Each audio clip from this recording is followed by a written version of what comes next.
Hello. It was. I was actually still expecting you to go with like the Christmas stuff, or at least like, holiday winter type stuff.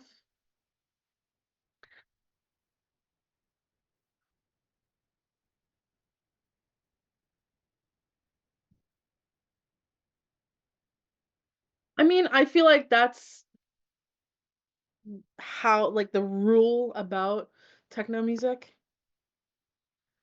It just if it doesn't get a little strange, it didn't really happen. Mm-hmm. So how are you? I feel like I haven't seen you in a hot minute.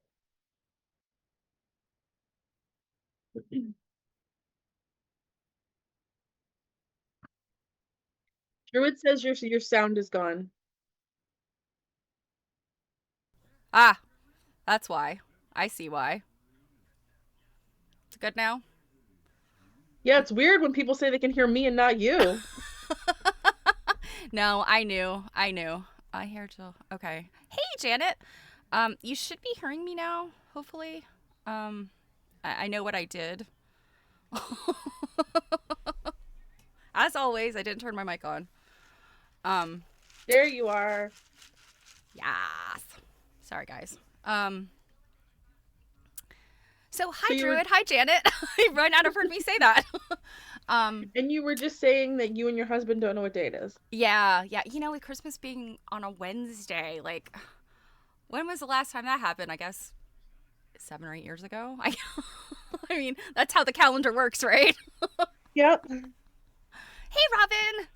Um, yeah. We've been very confused. He yesterday, I think it was actually late yesterday. He goes, "Is today Friday?" Because he took the whole week off work. So Yeah, I think the last time Christmas was on a Wednesday, I was still working in retail, and I remember being upset because we only get that one day off, yeah, and yeah, usually have to be back at work at the butt crack of dawn the next day to deal with after Christmas stuff. So I was mm-hmm. not missing that this year. Yay! I remember when I left retail. Even though I left retail for a company where end of the year was also kind of critical, but it wasn't the same it wasn't the same nonsense as retail. It was like a different kind of nonsense. So it's November 58th. Dark Days of Soft Pants. Yes! I love it. That's perfect, Jared. Um, so anyway, yes, I do remember that feeling of jubilation the first holiday season I had out of retail where I was like, I don't care about Black Friday. I'm not like clawing my face off in anxiety. So yeah, it's a good feeling. That's And true. Although, I'm sorry to any of our retail worker friends out there. I feel your pain. I worship your tenacity. yes, however, I mean, only speaking for myself, I feel that I have earned the right to complain as much as I want because I spent 20 years in retail. Yep. I have fulfilled a lifetime Mm-hmm. career of you know, mm, not that I don't think it shouldn't improve for other people. Hi, Chan. Oh, your And daughter's just in 20th case, anniversary. Well, congratulations to her. wow. Wow. Hey, Jan. 20, I mean, 20 years and oh man. Well, okay, here I'm ready to blow your mind. Because I've been married like almost as long as you've been alive, practically. My 29th anniversary is Monday. Okay, that's not almost as long as I've been alive. I've been alive more than a decade longer than, or no. Yes, a decade longer than that. Yeah. You were but a school child when I got married. But yeah, so yeah, 29 years. And it was funny. My father-in-law mentioned it, and I was like, 29 years. That's so long. Well, because on the one hand, you're like 29 years old. I know. How did I So get? How did that's I what get makes it married as extra a? creepy. How did I get married as a newborn infant? I don't know. You were betrothed at birth just like a princess. Yeah, something like that. Um. So yeah. How was your holiday? You can be honest. Well, I'll be honest, I'm not going to talk about it much because it kind of was poop. Yeah, mine was poop too. Yeah, it just it did not feel like Christmas. I think a lot of, and I mean, I've been saying this on my stream. I don't know. I know lots of you do attend my stream as well, and it just hasn't felt like Christmas. I've heard a lot of people say that. This is kind of our. I guess 2023 was a non-pandemic Christmas, but this feels like the first one that's like, you know what? No more pandemic nonsense. Like normal life is back. Get with it. Sort of felt like that, but then like nobody wants to get with the Christmas stuff. So yeah, I don't know. It just felt very lackluster. And of course, I mean, you and I both have lost people this year. That yours more recently, but Well, it and we just also lost the same kind of person. yeah, yeah. And so that's tough. Your first Christmas without a loved one is really tough. And so we were dealing with that, and I don't know. It's just Yeah, so that's I'm glad really it's like I was just like I was just meh. yeah. So I mean, I hate to be like bah humbug Grinchy, but I'm glad it's over, and New Year's coming, and like I don't make resolutions and stuff anymore, but I welcome the new year with anticipation and hope and open arms, and I remember in 2020. Like literally the first week of 2024, I stitched this little thing that said like 2024 be cool. Where I was like, come on, 2024, got high hopes for you.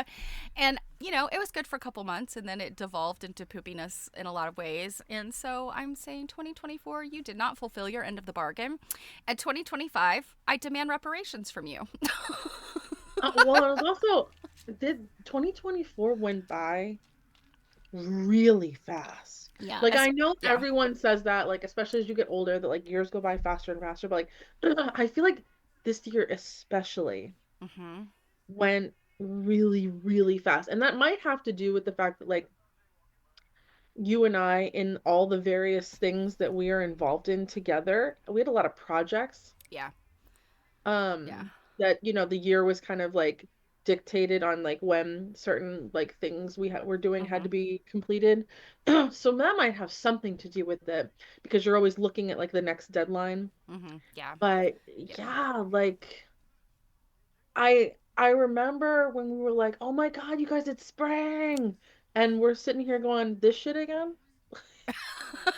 Like, and for anyone that's watching that could be new, Stephanie and I are in the Northeast, so like uh, Yeah. uh. Well, I'm in the Mid Atlantic. You're in the Northeast. Well, but I mean, like, you and I Yeah. have often the same weather. We do. We have similar weather. Oh, is raining today? Do you Yep, have? Yeah. yep. I'm Um, overcast. Well, for us, we have rain slash like freezing rain. it's not. It's chilly here. It's not cold enough for that here. Although, like Christmas was cold. Yeah. My mom came to my father-in-law's house, and I went out to help her bring some things in, and I was like, oh my God, I need to go back. I mean, it's a short walk from their front door into the driveway. I'm like, I need a parka. But it's supposed to be the 60s tomorrow. Yep, we have that too. So, and everyone's sick. So I hope everyone here, other than you, because I know you're Yeah, for sick. anyone that I haven't said like yet, if you've noticed, like I just came down with something last night Yeah. So I because hope that's how it everyone has to out be. there. Yeah, I hope everyone out there is healthy. I am knocking on wood. The only thing I have going on is the barometric pressure changes that like wreak havoc with my sinuses, but I'm otherwise fine. My husband has been coughing nonstop since Christmas. Um, and he's already pre-apologized. So I will pass that pre-apology along to the stream because you're going to probably hear him hacking in the background. My son ended up staying here while we left for Christmas. First time I have not spent Christmas with my child. It was like a heartbreaker, but he was home vomiting. So I was like, better you stay here than you give the entire family whatever it is you have. So that was another Is kind of bummer. is he doing better? Oh yeah, he's totally fine. It was like a very intense like 3 or 4 day thing. Um he got sick on Monday. He had he had a fever. I was actually a little worried at first cuz I was like, "Oh god, what is this? Has he got COVID again?" And then the throwing up started and he was like, "Yeah, this is some stomach thing." And I was like, "Okay." And then the day we came back on Thursday, late Thursday, and he was pretty good. He was like, "Bring me dinner. I haven't eaten in 3 days." So it's a short lived but an intense. So, um, but yeah, he's out and about today, and he went to see the movie. He went to see a movie yesterday, so he's all good. Robin says she's the only one in a household of 6 people that hasn't gotten sick. Uh, You're clearly blessed by the gods, Robin. yeah.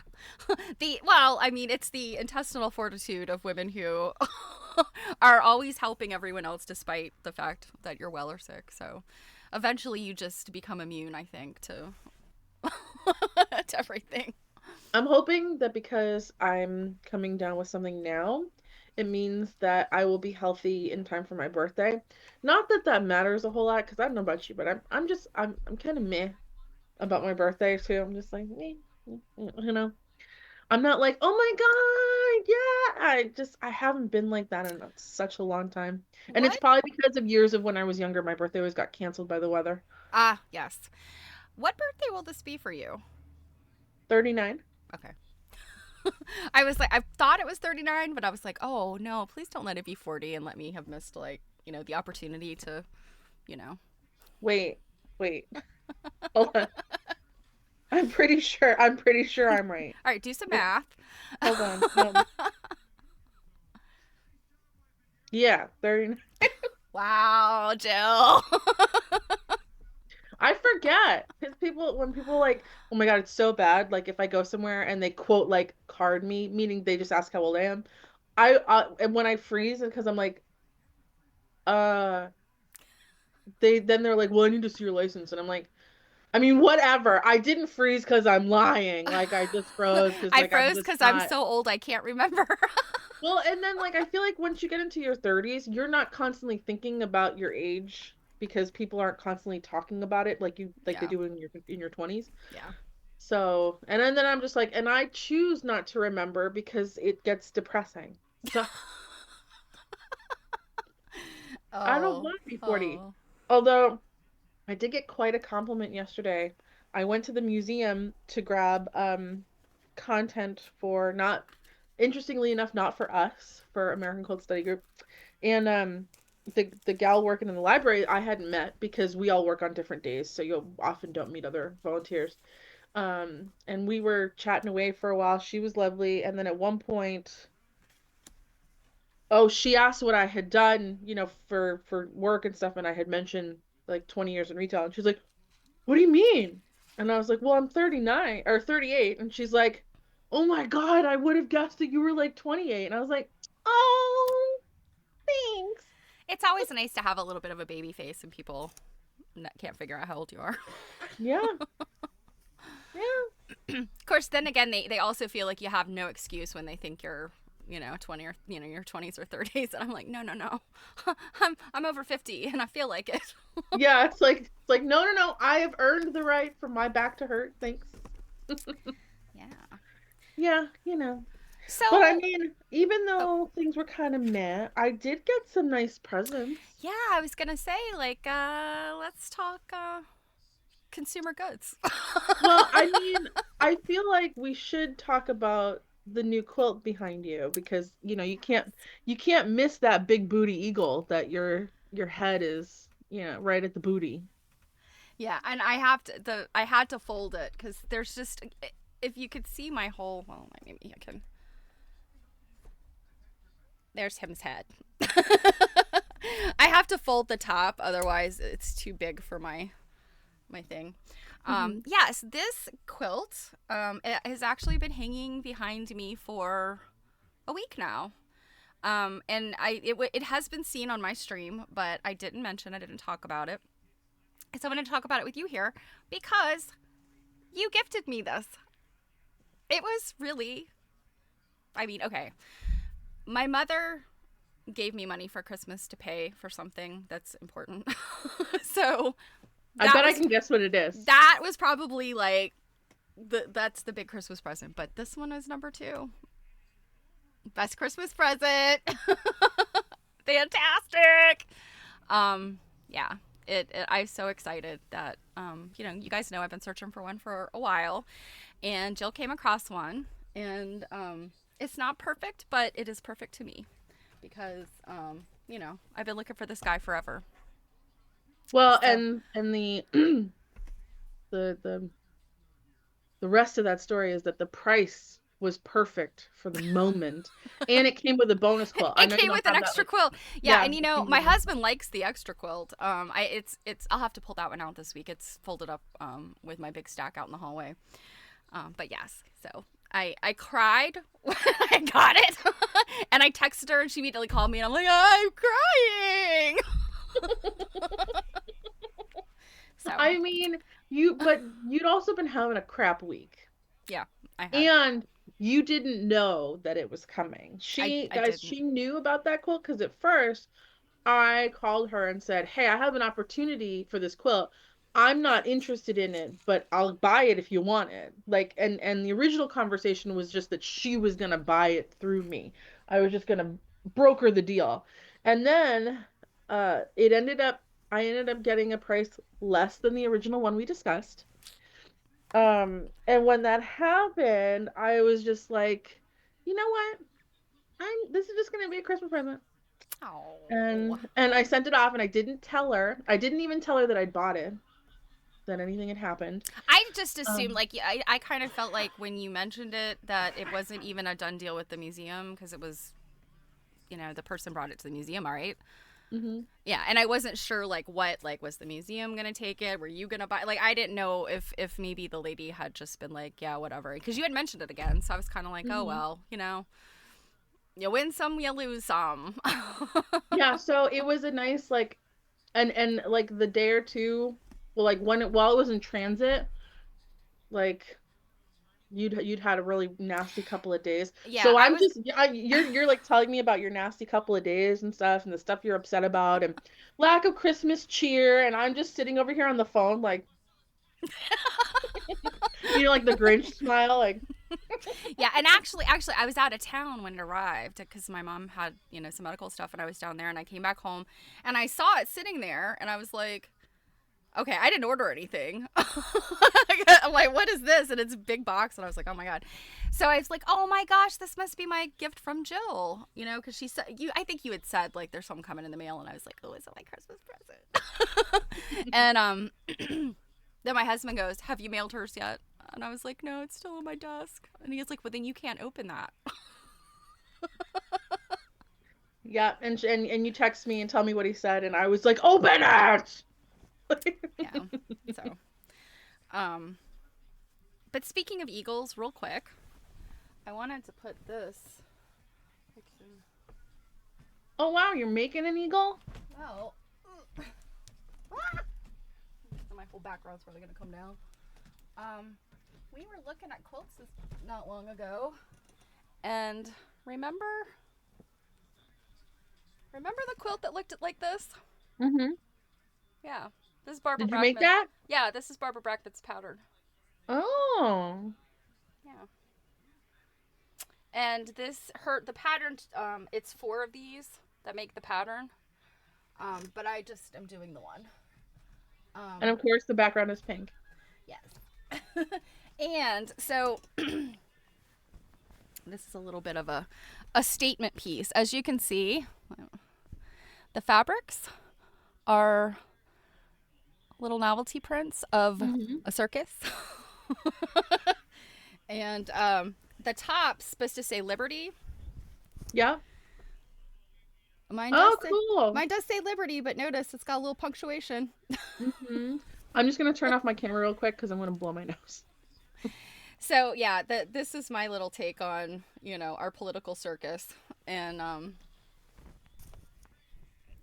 it was a fun it's all hand applique, so it was a fun little stitching project.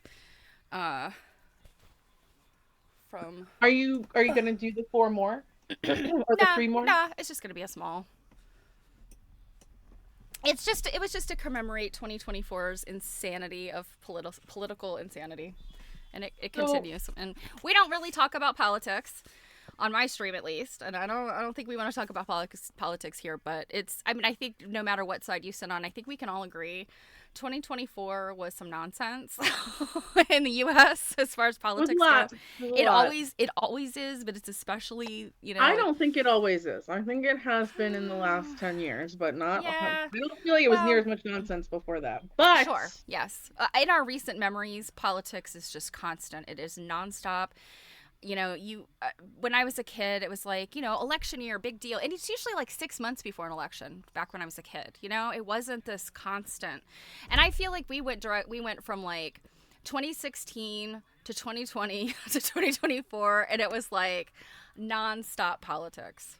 Like, so anywho, that was what that was about. It was really, it's not about either side or anything. It's just politics. Like, I don't know. I don't know. So, but Janet, it was an opportunity. Janet says she's feeling some type of way, and Oh, Janet, yeah. I understand, but let's not digress because Yep. now I have to show people what you sent me Oh, yes. And because I did buy myself the same thing because I desperately wanted it. And I have not had a chance to look at it yet. you bought yourself the same thing. Hmm. Oh, no, wait a minute. Okay, you're talking about the other thing. Sorry. Yeah, I'm talking about what you sent me. Yes, I gave you two gifts. Uh-huh. Or are you talking about, well, I don't know. Go ahead. Show what you're going to show. Yeah, just shut up. So So this box had a bunch of stuff in it, and it's so funny. Stephanie's like, oh my god, I haven't sent yours, so I have to send it tomorrow, whatever. And then it comes like lickety split. I didn't think it would get here before Christmas. I didn't care. I didn't But think it so would I get there text before her and Christmas. I'm like, did you pay a buttload of money to get this here in 2 days? Nah. Because I was just gonna be like, well, that was stupid. And if for people that have been around a long time, it was funny because of last year and the postage due trash.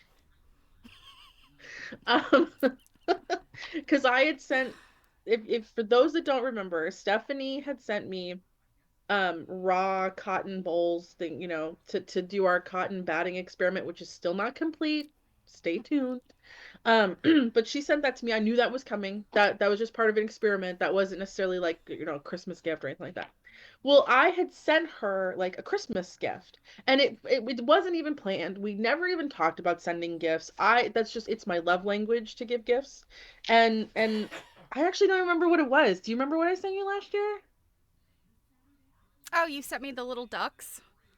Oh, Um, that's right. That's right. That's right. They were ornaments, and that's why I yeah, sent them for and I Christmas because thought that was there was something else too, but now I'm drawing a blank. I'm sure there was. I Yeah. can't remember what the hell it was, but I wrote her a card because I'd gotten this like really pretty Christmas card with like a quilt on it. Anyway, um, and she like texted me, and she was just like, "Oh my God, this is so gorgeous!" And I sent you postage due trash because when she sent the cotton stuff, it hadn't come, and she'd sent some to some other people too, which had gotten hers. And I was like, "Wow, this still isn't here. This still isn't here." We couldn't figure it out, and then all of a sudden, I get a letter from the post office that says there's postage due. And to this day, I do not know what happened because I have since not had any issues with my because I use Pirate Ship. Hmm. And I can't remember if maybe I didn't use Pirate Ship. I used a different one, and that's all I can think. Because there are two apps that I could use, and it's entirely possible that I was trying something creative with the other app and it didn't work out. But yeah, that has never happened before or since. So I'm sorry. At least it was you. Well, and it's funny because when she said postage due trash, I'm not gonna sugarcoat it for anyone. Like I peed my pants. I laughed so hard. So like that's been like our thing, and she was just like, I gotta send the post. I promise not to send postage due crap this year or trash, whatever. So anyhow, so there's all kinds of goodies in this box. It was heavy when I picked it up, and the first thing was this, and at first I'm looking at it like, I wonder what this is. Blah. It's the box does not portray what's No, inside. it was actually the box that my glasses came in. Oh, And it was I just wouldn't guess it that was either. just the perfect size. And it was a very heavy box. I thought you could reuse it for something. Yeah, it's a good no, it's a good box. And I like me a good. Of course, now I can't get it open. A I nice like good the box. box. Hmm. Um, so for those that had watched, and had been around, um, us reading Don Hermes' Patchwork Pillowcases book, And Hermes. unframing my Patchwork Pillowcase that there was thought could be a privy bag. I think it's the last one of the last videos we did. Hmm. Um, so yeah, I opened stuff up and Stephanie made me a privy bag. It's got the loops at the top. It's got the slit in the back for you to put, your newspaper trash in it to Well, I wipe mean, your bum. if only I had an old Sears catalog, but I didn't. I did have something that's more modern and useful. Yes, and then I noticed it feels rather heavy. And she sent me poopery, which for those of you that don't know what this is, it's a spray that you spray the toilet water with before you do number two. And then once the number two hits the water, it like releases like scent in the air. And then I wasn't paying attention at the time, but Steph told me later about where this applique pattern came from. Do tell them. So, if you remember back when I think was it October, when we went to Pennsylvania Yep. and we decided because we would be together to do some content stuff. And one of our stream, I think it was our live stream there, we looked at the bed under the box, which you had won in the AQSG auction. And so it was, some woman, turns out her name was Marjorie Fitch. And she had collected all this really, cool stuff from the 20s, 30s. There were letters, all kinds of fun stuff, but go back and watch it. It was fun. But yeah, there was an applique, that applique Hmm. traced. And so I traced it. And I was like, oh, it'd be really cool. So that is what I did. Yep. So now I have to figure out. Hi, Anne.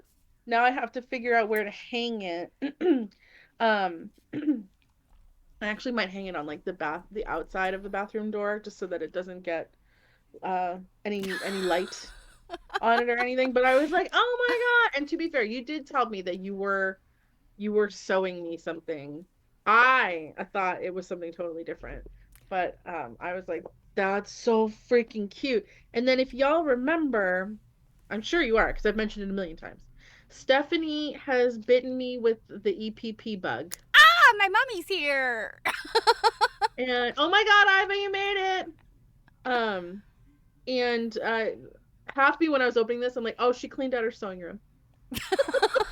And I had more shapes and I cannot find them, but I will unearth them soon and you will be the Yeah, she recipient. sent me she sent me some humongous shapes. Yeah, they're the big ones that I could find. I have little ones for you though. Um, and then she had told me about this thing a while ago when I started doing the EPP. She's like, "Oh my God, I'm going to send you this thing," and she just hadn't yet.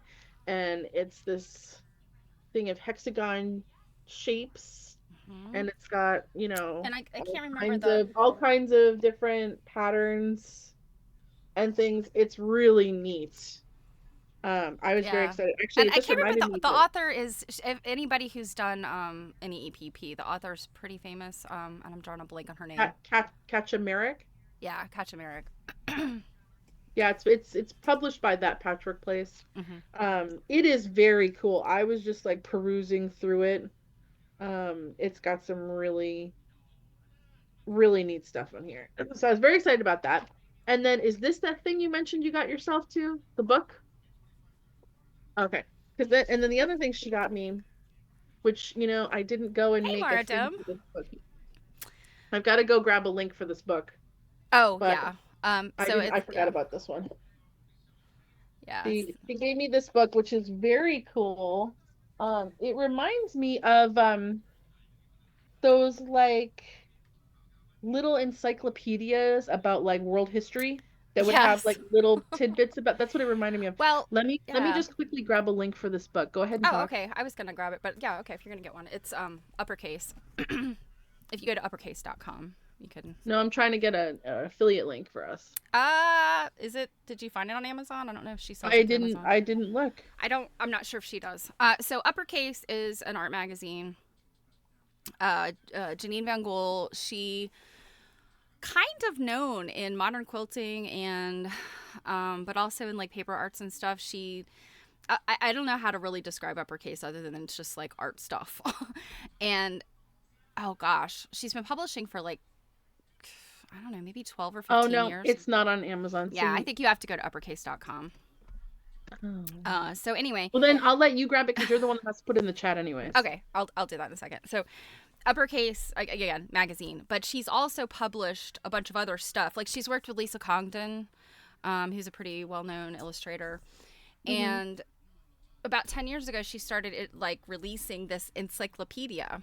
And one of the first ones was feet sacks, F for feet sacks. That was a really good one. um, V for was for vintage, and N is for notions. So she's done a bunch of really cool ones.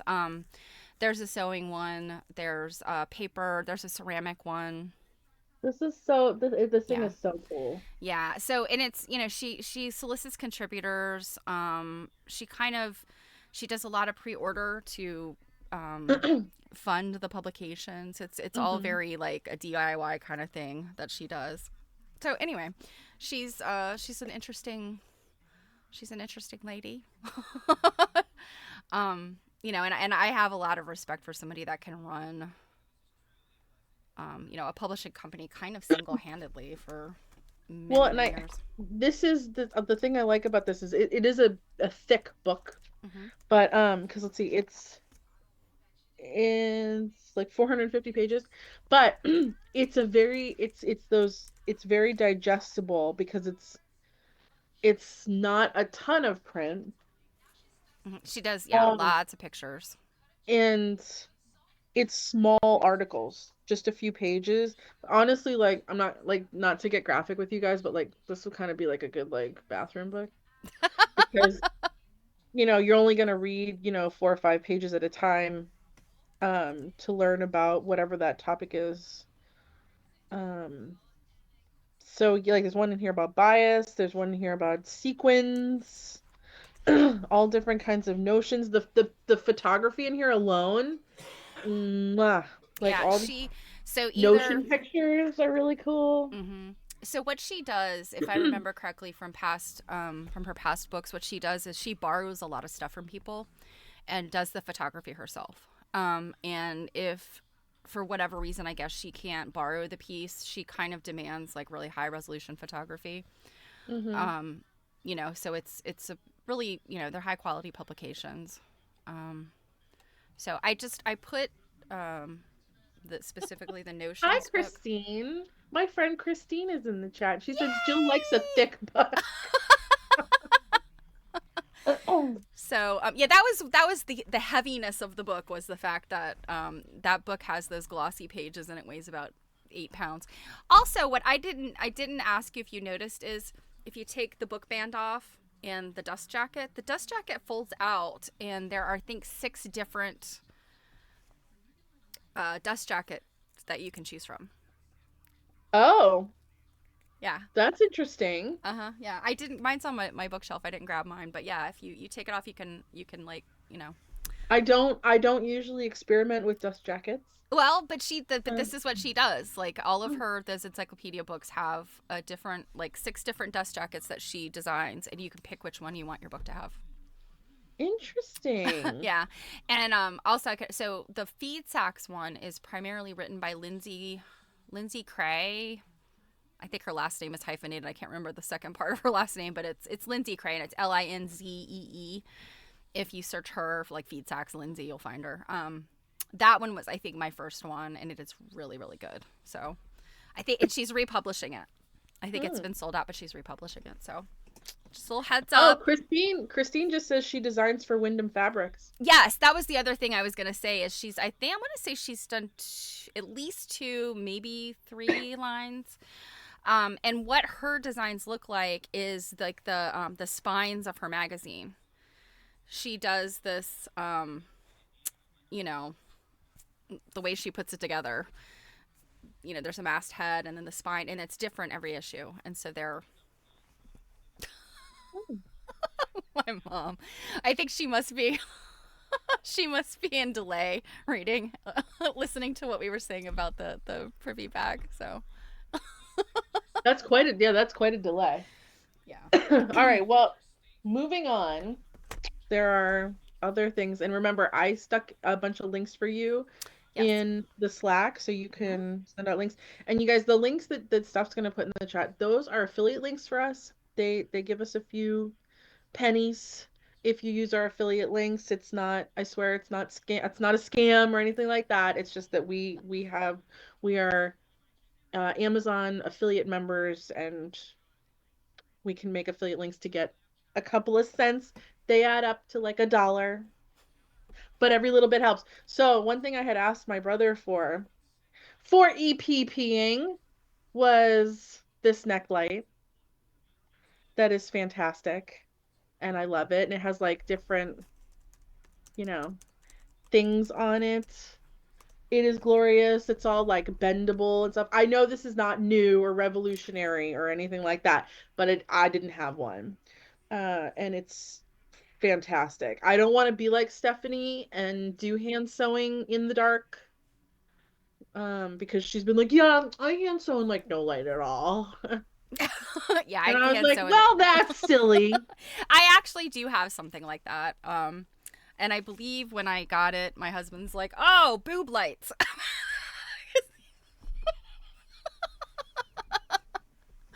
I um, mean, hey, whatever you gotta use it for. I mean, for men, I think it would be a different kind of light, but actually, or they can wear it, right? And like aim it at your boobs, I guess. But yeah.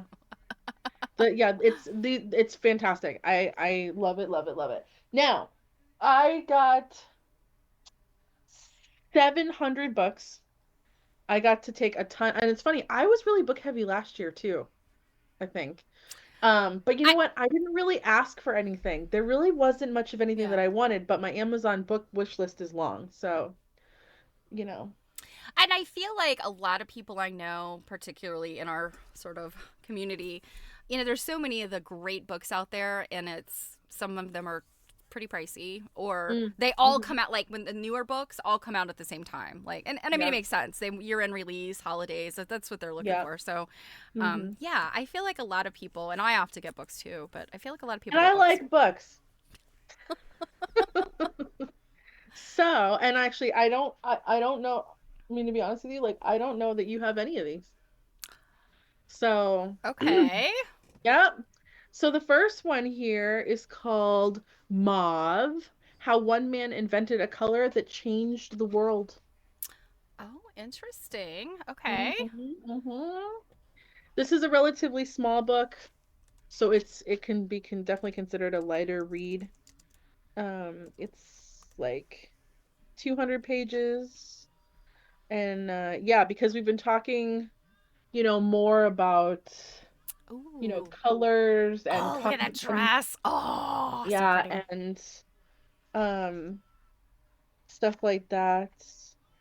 Um I This has definitely Mm, been, on my list for a while. So there's that. very cool. I don't think I knew about that book. This one I don't like.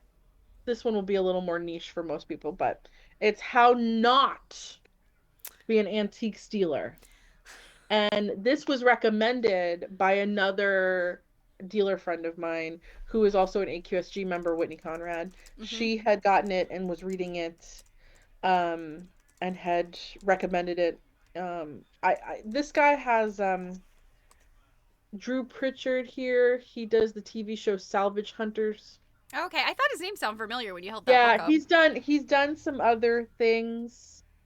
He's from North Wales. Um, and he has also written another book about being a dealer called Man with a Van, which I think I've heard of. I just haven't read it. So there's that. Then I got a new quilt related fiction book. I have not read anything by this author, but she has since, this is a whole series. This is just the first in the series, and it's called Quilters of the Door. Oh, okay. This is a decently hefty.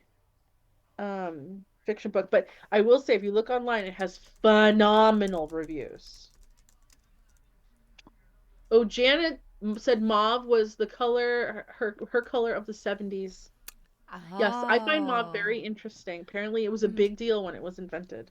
Yeah, But I like mauve. I think it's an interesting color. It's you know, it can have that kind of, I don't know, like ick factor to it. yeah, depending on the shade of mauve, yeah. Yeah, but it can Yeah, also be like a really pretty pastel color. yeah, my bedroom, I had mauve curtains and carpet when I was growing up. Mm-hmm. Yeah, I feel like we had some mauve-ish things. Mauve, like mauve, Yeah, I mauve, think it definitely made a comeback in the and 90s, and especially with like colonial Laura blue. Ashley and stuff. Yeah, colonial blue. Yes, Laura Ashley is definitely a mauve sort of thing. So this could potentially, I guess, be a book that maybe we read together if people Yeah, are yeah, interested in that because it is a bit of a chunk. yeah. And Then this I had not heard of that one. I, you know, the Jennifer Chiaverini books. Definitely they're good books, but yeah, I hadn't heard mhm. of this one. So Yeah, someone I forget, someone had recommended her to me. Oh, because I had been reading I'm gonna forget the name of them now. There's a quilt book series out there. Christine, you might remember because you were with me when I bought it. Um, it's supposed to be Outlander meets quilting. It's not. It's not. Like it's not bad. It's just not. There's a little bit of steamy, not Outlander steamy by any means. Um, it does take place in like Scotland or something like that. But there's like hardly any quilting in it. So I don't know why she was trying to spin it that way. She also like made a fabric line to go with it that had like oh, plaids and stuff like that. But anyways, I was reading that. I don't think I even finished that book. I think I got into like the last quarter of it and then I don't think I finished it. But when I was like, meh, it's okay. I don't really like it. I don't think I'll read the other ones. Uh, Patience Griffin. there we go. That's the author. Um, Someone had recommended this instead. To Scotland with Love. Yes, that's it. Thank you, dear. I will say though, the fabric line that she created to go with the book series is I like a lot because I just love me some plaid. But yeah, someone had recommended this instead, and I just sat on my wish list and finally got it. So next we have The Needle's Eye: Women and Work in the Age of Revolution. I think this one. I can't remember if I have this one or if it's on my wish list. I can't remember. It's put out by University of Massachusetts Amherst. Mm-hmm. The woman that wrote it or compiled it um is was I'm not sure because this book is older. This Mm-hmm. was published in 2006. Mm-hmm. So I don't know if she's still a professor, but she was Marla Miller is was associate professor of history and director of the public history program at UMass Amherst. And it's a hefty little tome here. There's Mm-hmm. lots of very um oh, very interesting things in this book, especially related to like costume Oh yeah. You know, and all I'm kinds thinking of I just sewing. have this one on my list because that's the heftiness of it is not looking familiar. So Yeah. And then, of course, I did get The Dress Diary.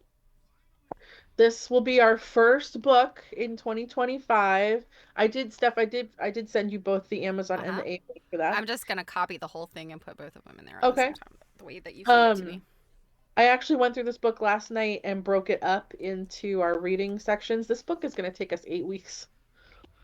So, there's that. And this is the US cover. Remember, Stephanie's cover is different. So when you get Yeah. a different looking So cover, this one's mine. yeah, remember you still have the right book. It's just Yeah. different.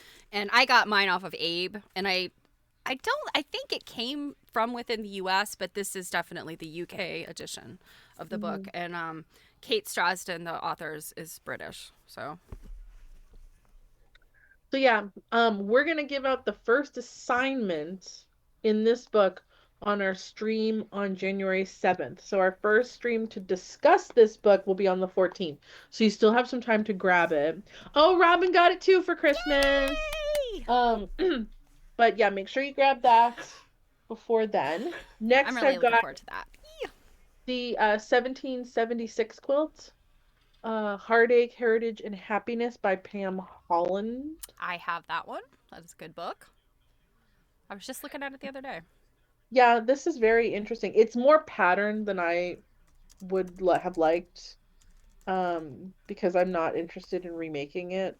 But the history part is very Yeah, it's one of interesting. those like half and half books. Like half of it is the stuff that we're looking for from a history perspective, and then you've got the making the I know book they or have making to the do quilt. that, but I don't love that they do that. Next, I got this honker, Ah, yes. the red and white. Hmm. This thing is so heavy. I know. Mama gave that to me a couple of Christmases ago. Yeah, this is a reprint from the American Folk Art Museum. This was about the quilt exhibit of red and white that was done at the Armory, that they suspended things from the ceiling. Mhm. It was incredible. I didn't see it. I really wish they would do it again. I hate Carrie. Cake, where do you keep all these books? Everywhere. I all of my furniture is built out of books. I was gonna say the books we're talking about right now, these ones are mine. They're not Yeah. even stuff. Um, Well, Jill obviously has bookcases behind her. I have bookcases in every corner of every room. well, and these bookcases here, these books are not even housing my quilt books. These are housing my religion, archaeology related library. My quilt books are, they actually live in bookshelves in a stairway between the second and third floor up to my office. Um, who knows if that will be their final resting place? I don't know. They did start down here in a butler's pantry. Yeah, I keep Um, I keep looking for furniture we can get rid of and I can replace it with a bookshelf. well, I am weeding these down because if I'm not going to be actively like doing stuff with these, there's a lot of stuff that's so academically niche. I don't need to I don't need to have it anymore. Um, and then my brother got me this. He went pretty far back in my wish list, and he got me American Quilts in the Modern Age, 1870 to 1940. And this is a heifer too. I never realized from the picture online that this was a massive book. Yeah, show the cover of that. I don't know if I have that book. Hmm. Yeah, this is heavy. This is just as heavy as the red and white book. Uh, what? I'm looking for the link. Did you send It'll it to just me? say Quilts in the Modern Age. Oh, there it is. Sorry. And this is the International Quilt Study Center collections before it became the International Quilt Museum. Oh, Hmm. yeah. That goes back a bit. Yep. Carrie, hey Jill, totally off topic, but Nebraska is beating Boston College in the Prince. Okay, I could not possibly care less. Your friend Christine says, drop the wish list. And Drop it, like put in my wish list into the chat, like my yeah, Amazon wish list. yeah, I'm not sure what she's asking. Well, I mean, we have a list too, but ours is not listed as a wish list because we couldn't do that. We tried. Um, Oh oh yeah, I've got to do another thing with Amazon to like create like a storefront thing for us. yeah, Yeah, Mara this Dim. the wish list I was talking about was my personal one. Yeah, Mara Dim says our personal library is about 5,000 books. I am among my people. Yes, ma'am, you are. Wow. That's impressive. I do catalog my books on library thing. Do you? You know, I started when I learned about library thing because I had been doing Goodreads for a while, and it's like, oh, that's pain in the butt. And so I started, and I just fell off on that project. But somebody I know was doing a project asking like how many books do you have, like books do you have, Hmm. and I was like, I don't know. I like, and somebody said, oh, just go to your bookshelf and like average the number across one shelf and figure out. I'm like, I have like 8 bookshelves, 9 bookshelves, like, and I have books tucked everywhere. Yeah, I have. Oh, I so have I a think lot. I think Christine is just curious about what kind of things that you have on your list. Looks Yeah. like fun books, maybe some really like devious, weird, Let's see. some kind of deviant things that you have on your. I'm Um, kidding. okay. I'll have to put this in the thing here for you to put in the chat. There is my personal wish list. I swear there's no sex toys. In Did you just send this in the this Slack. in Slack? Okay. Oh, yep. There we go. I'm not gonna share mine. I mean, not that anybody Jan, asked, I'm but from Nebraska and I don't care either. Hey, Jan, FYI, Stephanie and I will be in the Nebraska at the beginning of April yes. in Lincoln. Just holler, holler, holler. Are you ready for? I'm putting your wish list in here. Okay. Yeah. What's next?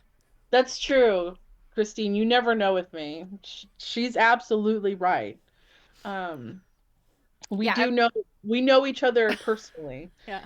Christine is my friend you guys hear me talk about that's a fabric rep for New England. Uh, Ah. Okay. It is nice to have you here, Christine. It's nice to meet yeah, you. Christine, I talk about you all the time, like a Ooh. lot of Ooh. shit. Oh my. Ooh. So I've got this book here about Twall. Ooh. Do you have I this one, Steph? I do not. Yeah, I had Yeah. not even heard of that. This one's been on my list for a while. The only thing that so far that I don't like about it is the shape.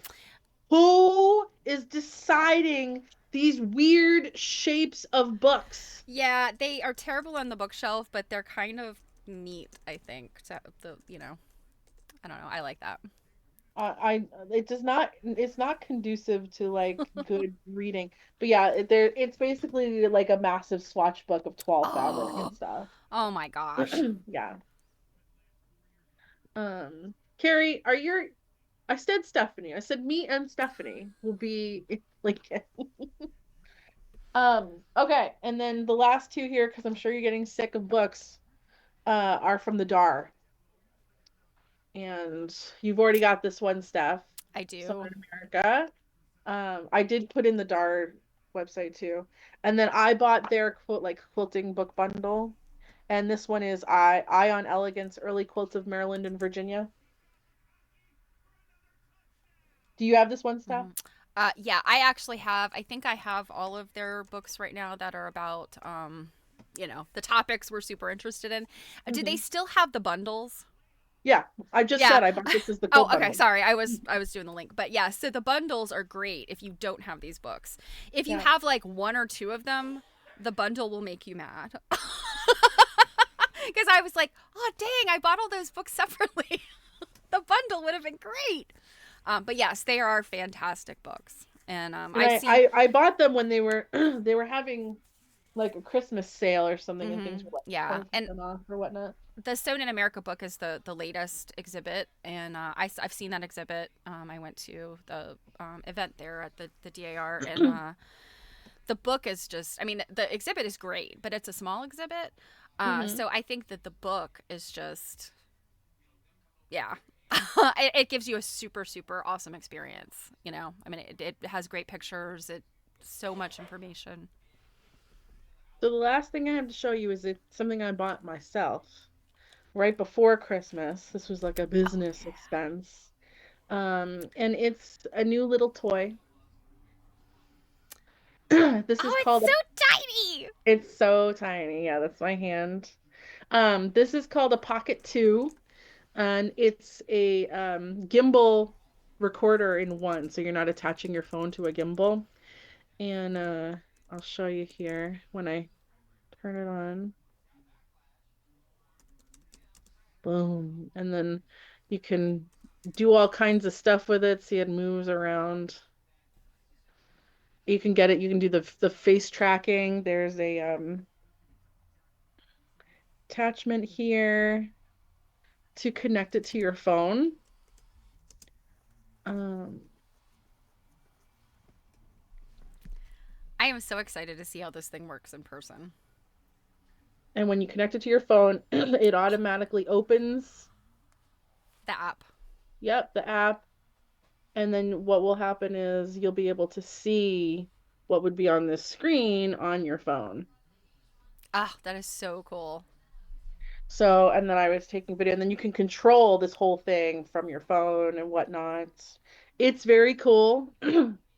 Um, Carrie, if you order one for AQSG, I put in two links. Get the creator combo. The one I'm showing you right now is the base model. Don't be stupid like me. Get the creator combo, or you've got to go and order a bunch of extra shit later for the things that you want to do with it. This thing is so awesome. I mean, Carrie, you should just message me separately because I also went and ordered like this accessory kit for it that came with this great little carrying case. Um, this was only about 300 bucks. It's not majorly expensive. It has so many bells and whistles and cool things. These are made for people that do online content and vlogging and things like that. It takes still photo, video. Um, I'm so I, jealous of this thing.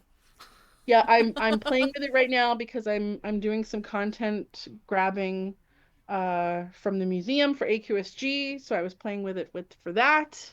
Um, yeah, Carrie, just wait until I can tell you the stuff that I got. Um, and also, Carrie, I'll bring it to Maine when I see you in Maine in January if you want to wait till then. You can see it and play with it and stuff like that. It's very cool. So, and it's not price prohibitive. Do you guys remember when we were in the 90s, like how much those digital cameras would cost, like the really nice ones? They'd be like $800. Of course, there's stuff you can get that's that fancy, but I think for around 300, if you get the creator combo, I think that's 400. It's worth it though to get the couple of things that you want to get. Um, but like $300 is not Yeah, is not for unreasonable. yeah, for that kind of equipment. Yeah. Well, when Yeah, you for sure. consider how much people pay for smartphones, Mm. like I understand most people don't pay for that up front, but I think I'm still paying for this, and this thing is yeah. like, Well, and I mean to put it in perspective, I don't change my smartphone like other people do. This is still my very first smartphone and it's from 2015. So, um, I'm totally an if it ain't broke kind of gal. And yeah, I take care of my stuff. Oh, I'm getting sore. So, yeah. um the reason I wanted that is because it's so small. I wanted something indiscreet because for me, from a antiques dealer perspective, people really like those like come shopping with me videos. And some places you go, Dealers don't like it when you do come shopping videos. yeah, some people are really weird.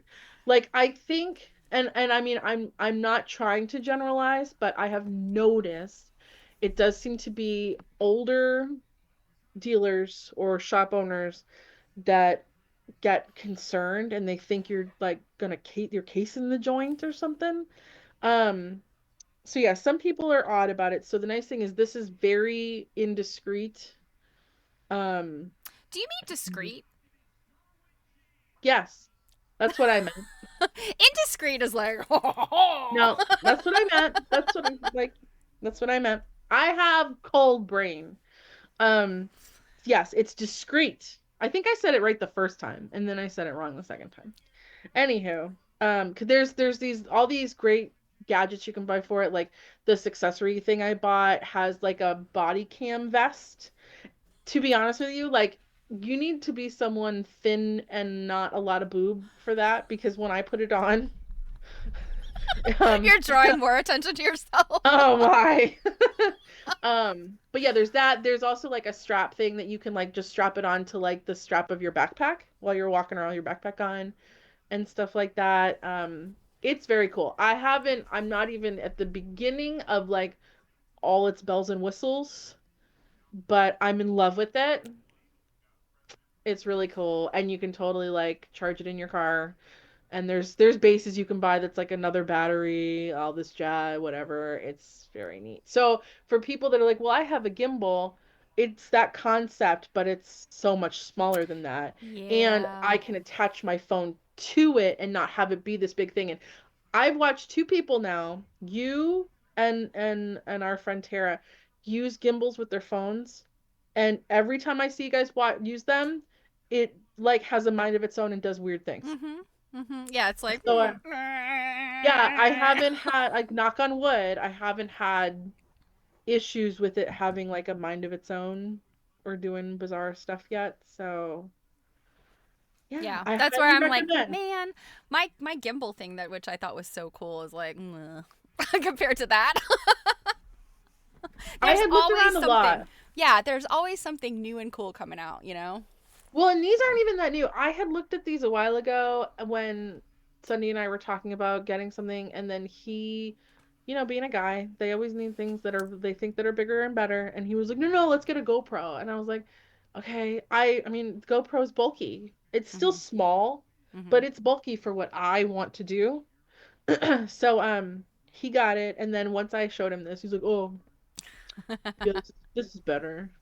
And I had been watching a lot of people that were doing vlogs, and this is what Mhm. the kind of thing that a lot of them were using. I did also just recommend it to another quilt dealer friend for taking, she does a lot of kind of video vloggy kind of content too. Mhm. So maybe everyone will have one now and we'll just have a big party. But I was We thinking could how just useful. record each other recording each other. Well, I was thinking how, like, depending on like what I'm thinking and stuff, once you see it too, you'll be able to see where my brain's going with it. Mhm. But in terms of like AQSG recording, like study center things, Mhm. I'm like, this Yeah. could be very useful for Sure. that, Yeah. especially with the external mics. Because it has like face tracking and stuff like that. Yeah. Yeah. The my gimbal does have that, but I've never used it that way, so I don't know. For all I know, it doesn't work. I don't know. Oh yeah, it would be great at QuiltCon. Yeah, I could just walk around Yes, in the crowd. Carrie, that is Yeah. definitely one thing I had thought about for you guys to get one. You could wear the body cams and just wear them at QuiltCon and cut the footage down later for interesting things and stuff like that. Yes, Dru- we'll have to chat about that, Carrie. Druid with the ancient iPhone. Oh, at least you've got something new, right? With the iPhone 4S, I had an iPhone very, very briefly when I had a job that made me have a job phone, and I had an iPhone. But I feel like those early iPhones are like the equivalent of like the Fred Flintstone start your car and run with your feet kind of. This is a 7. And actually this is one of those, if you'll notice, as like the phone timeline gets longer. We always find that there are certain versions of phones they make that end up being like the Cadillac phones that like don't die. And then you get to a point where they're like, well, we're not going to support updates to those Yeah, phones anymore because they don't want you to use them. The 7 is one of those phones. Like yeah. I have they're always been highly sought after as refurbished because they yeah I just have a Samsung like 9 something or another, and I think it's one of the gold standards. I've only had this for about 5 or 6 years, but Mhm. I finally This did is drop still it my recently. very first smartphone. I did This not get a this smartphone is until my third. 2015. This is my third. So I stayed off the smartphone bandwagon as long as I possibly could. oh well, Druid, you got a new one because it was no longer supported. Well, if you can get them to send you a new one, I'm all for that. Um, so are you done showing off all of your fabulousness? I am done. I just wanted to show something really quick. This is something I bought. I was researching something, probably the bicentennial stuff, and somehow or another, I ended up coming across this. Oh, This is the modern reprint of that late 19th century. I knew there was a modern Yes. one. I knew I'd seen So, that. and I knew there was too, and you had mentioned it, and then our friend Barb had said, yes, there is definitely a modern reprint because she used it. She makes those beautiful little doll quilts, and I think she said she'd used this on the backing of a particular doll quilt. And so, Hmm. and when I asked her, she said she didn't remember who made it. So when I ran across it, I was like, oh my gosh, that's it, that's it. And it's actually less than a yard. I probably paid too much for it, but still, it's the fabric, and I'm so excited. And I hadn't opened it yet. They packaged it up really nice, and shoot, I had their card here. Um, they sent this adorable little thank you card. Very, I love it when the eBay people are, they're not sending. They send you stuff like with a little bit of care and concern, and not like in an old egg carton or cereal box or something. Anyway, I finally opened it. I knew it wasn't a full yard. The selvage on the side where it would have the information is cut off. So I was like, ah! So I have the non-information salvage side, but I do not have the Christine, maker. are you still here? Do you know who makes that? So yeah, if anybody remembers this fabric, I don't know when it was reprinted. I don't, my guess is it's sometime maybe in the 2000s. Um, it's got that like definitely doesn't have that 80s and 90s feel. It's definitely newer than that, but yeah. Anyway, one day I'll find out. I actually just realized that I wasn't done. Oh, okay. I had two more. You've already seen them, but I did also get a Oh, yeah, couple yeah, yeah. sewing tool things. And from when we did the metal-ish, pin cushions, this Yeah. one's a camel. I love that. Camels are an interesting thing to me. I have a number of little camel tchotchkes, and I don't know why. Camels are just. I guess it's because it reminds you of that like sort of Victorian, um, that sort of Orientalism that they were, romanticizing and Yeah. Explorers right, and explores King Tut, in the 20s, like all that stuff. Mhm. Camels are interesting and yeah. Yep. And Sunday got me that, which is funny because like not last year, maybe a couple years ago, he got me a big swan like Hmm. this. And he went and picked these out on his own. I know that's the part I love, that he hangs out with you enough when you're shopping and sourcing Yeah. that he knows what you like. Yeah. And then he got me this pincushion painted That like is so pretty. It's carved, right? Is it yeah, carved it's and painted? carved and it's painted and then that's a yeah, little box. Yeah, Midnight at the Oasis, yes. yeah. Um, well, I didn't get a whole lot of sewing related things. I mean, my mom paid for a retreat I'm going to, so that's sort of quilt history sewing related. But I did get something really interesting, and I don't know if I have enough room at my desk to show it, but it is here. Yeah, hold your breath while you move all that stuff. No, it's hold my breath while I move this thing.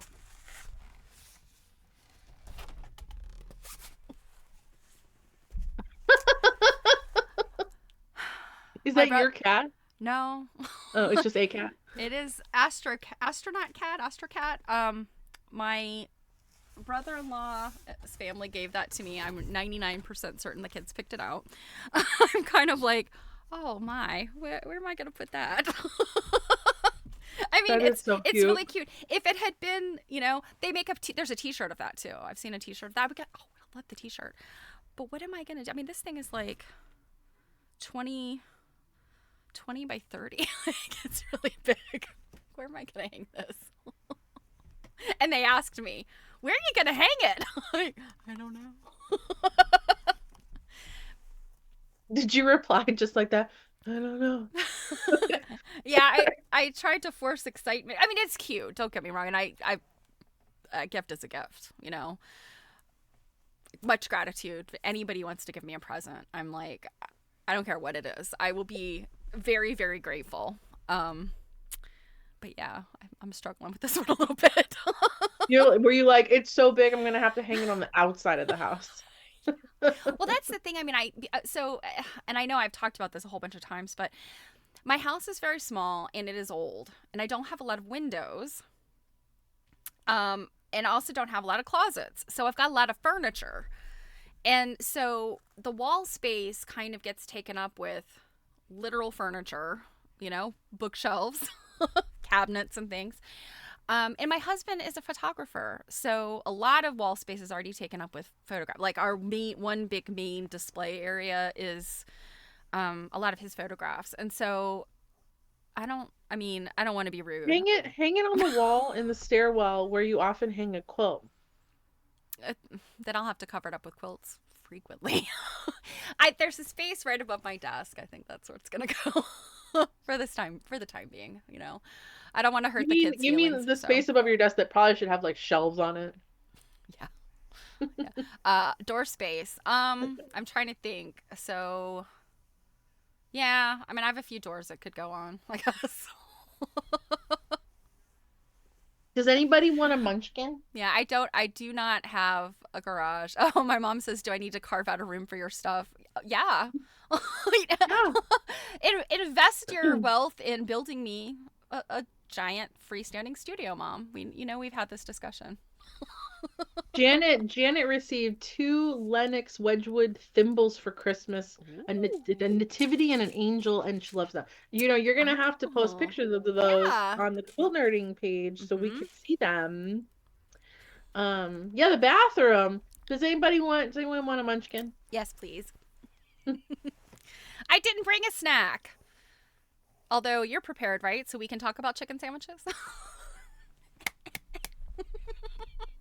Oh my God. By the way, I don't know if you got this postcard. I am on the Quilters Hall of Fame mailing list now because I donated something to them. I am not Um, on their mailing list. so I didn't know. I don't know if you knew, but Laurel Horton is being inducted this year. July Hmm. 17th through the 19th is the celebration. We knew On the that card. because Hmm. AQSG posted about it. Yes, indeedy. And then here's somebody that I noticed this the other day, and I need to do the research, but this Hubert Vermeeren is also a heritage honoree. And it just says see Hubert Vermeeren for his significant impact on the quilt world in the 1930s. Vermeeren's quilt patterns are considered some of the most complex and dramatic designs of the day. He marketed his patterns anonymously or under pseudonyms, so he is largely unknown, and the Quilters Hall of Fame feels it is time that he is recognized for his influence on 20th century quilt makers.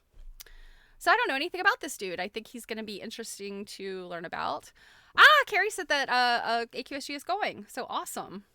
Um, Yeah, I'm going to have to I know we see. had talked about maybe trying to go, but Yeah. for anyone asking, we have not talked any further than that initial like, oh, maybe we should try to go to this. Yeah, so it's in For anyone that July. doesn't know Laurel Horton, she is delightful. She is delightful. She's fantastic. The sweetest lady. She is a treasure. But yeah, so this is in Indiana. Marion, Indiana is where the Quilters Hall of Fame is. I have a very, very good friend in Indiana, so I'm thinking maybe we coordinate something with her. So July Well, and 17th to Indiana 19th. has some good antiquing. Indeed.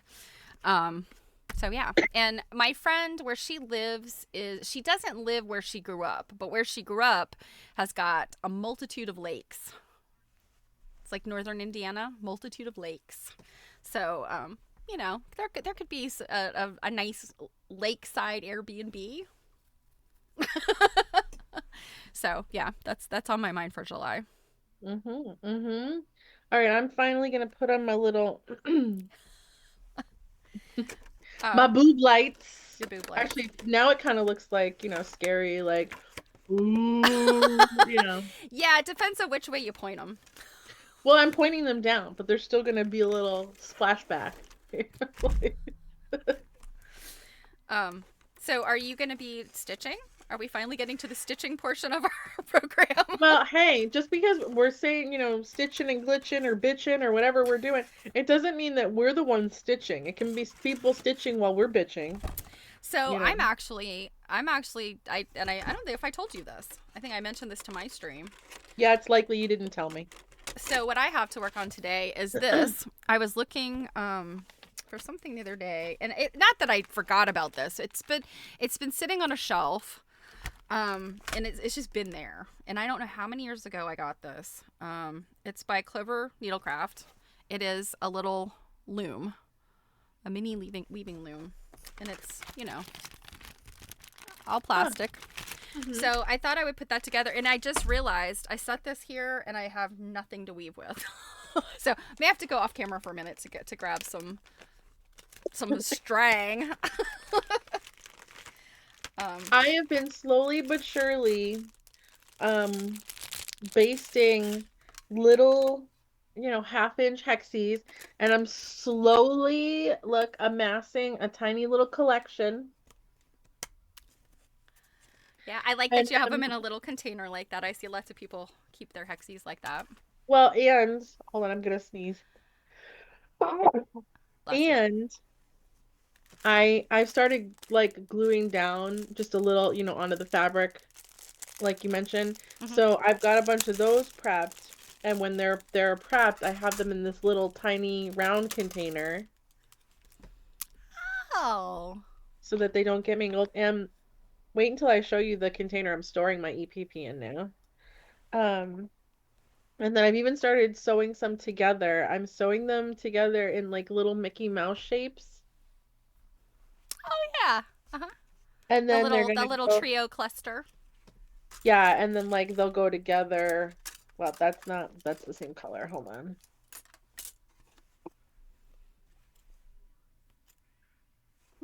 Here's another one.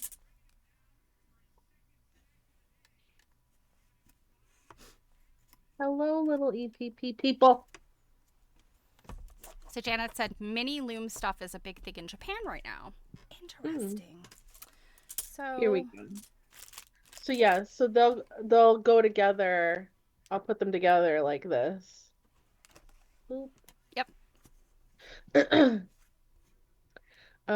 But yeah, this is now my EPP container.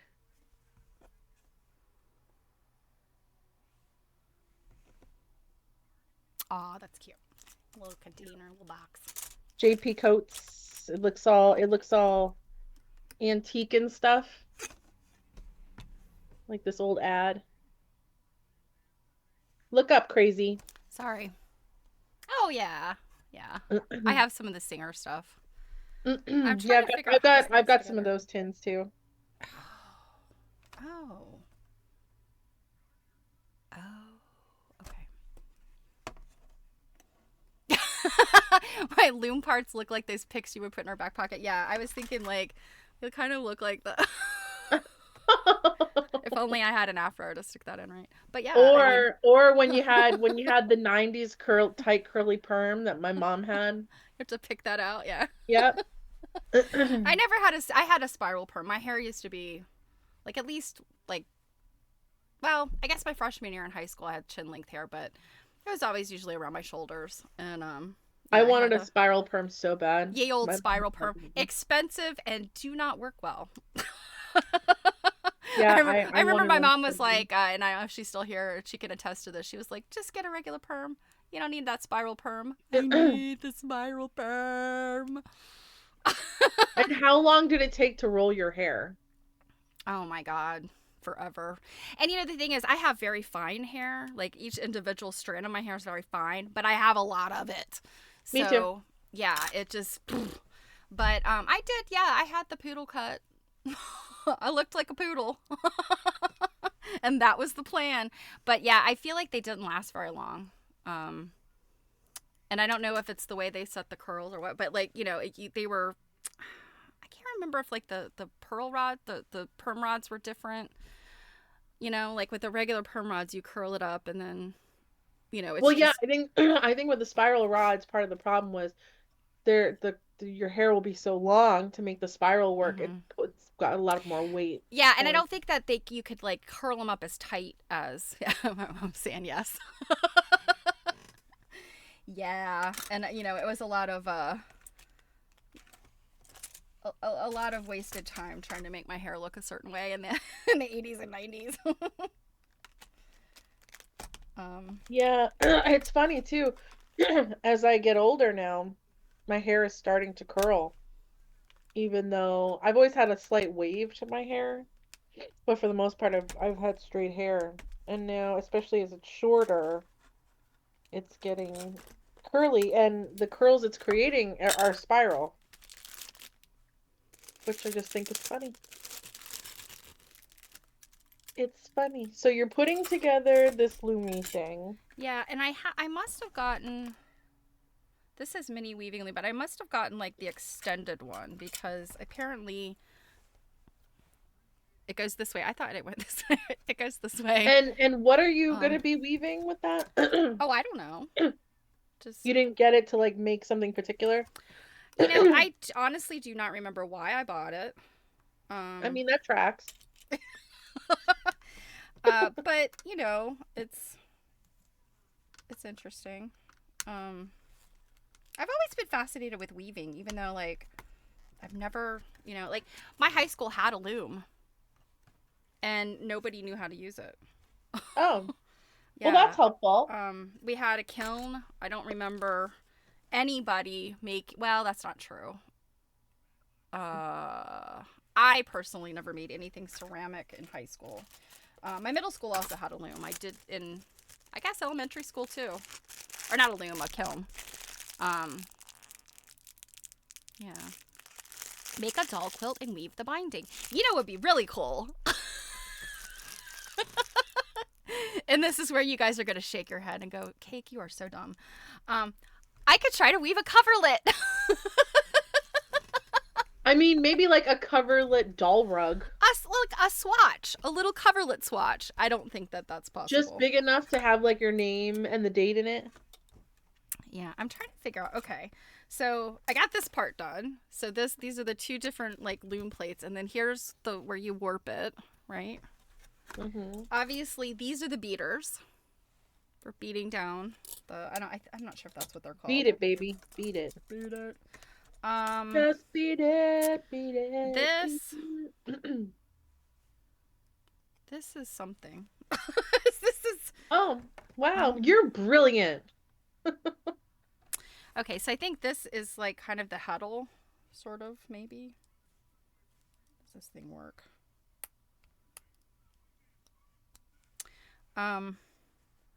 Janet says, go for a patch for your jeans first. Well, I think that given my abilities with this lucet, remember I was I tried to show how to. Janet might be onto something because we've talked before how, like, in general, like, coverlets aren't really like our thing, but we still think they're really cool Yeah. and can certainly appreciate them. Remember when, like, in the 90s, it was a big deal to put a bunch of fucking patches on your jeans and shit? Mm-hmm. I actually could totally get on board with the patch that looks like a coverlet or like a piece of a coverlet. Uh-huh. I actually think that'd be pretty cool. You know what? And now that I think about it, I actually have a pin cushion that's made by one of those companies that did like the Pendleton wool type Yep, coverlets. yep. I'm wondering if I could look at that and figure out, because I mean it's really this doesn't look right.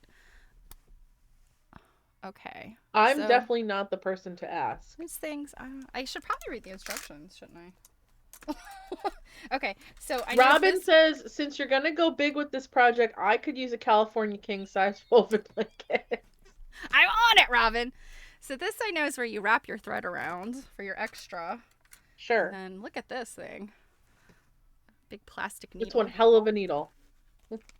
I got two of them because I guess at some point this is the double. This is the extended version. Okay. Now. Oh, okay. I grabbed the right one. Look at this. Look at all the instructions here in many, many languages. And you're not reading any of them. Yeah, I'm just making sure. Yeah. There's a lot of languages here. It's always interesting to me when you get a product and it's got all the instructions or the warnings or whatever, and you look and see what languages, because that'll tell you like where the thing is distributed or potentially distributed. And I had something the other day that had such a weird, but it had like Romanian, Turkish. I'm like, this company, I guess, has a pretty wide distribution. Okay. Actually, Steph, you know what? Because of the size of that thing, you can weave me something really long to go right here. Oh, it needs to be in reds. Okay. Thanks, Robin. And you know what? Would you kick in for the supplies? $50? And don't remember if I told you guys the other day about that Instagram account I look at. It's No. Will You Sew It? It's called so Will You Sew This? Can you sew this for me? Oh, I've seen these And stories. They're almost like "Am I the asshole" kind of stories. kind of, but they're just like, you think you've heard it all, and you see, and but the thing that is consistent, that everybody who watches the channel agrees, is that if you're gonna have some crappy person that wants you to sew something, they're gonna offer you $50 to do it. Can you make me this quilt? I'll give you $50. Can you make my child this, like, professional level Halloween costume, like professional stage level craft? I'll give you $50. It's always the joke, like it's always $50. So Speaking of $50, if you want to go back over to the Slack stuff, I did also want to make a last minute shameless pitch for oh for for support, because we don't have subscriptions currently a thing. So other than the affiliate links, which give us, 5 cents for everything you buy off an affiliate link, we do have a buy me a coffee account. And in essence, it's like giving us like a tip. Um, and some people were very generous to us over the holidays. yes. Um, and that was amazing because we really, really appreciate that. That really like helps us do some things and helps us grow some things. And that's fantastic, and we appreciate everybody. So if anybody at the last minute here of 2024 wanted to chip in, every little bit helps. We love you, and we Indeed, love it doing does. this, and we want to do this. I might be able to chip in $50. Thanks, Robin.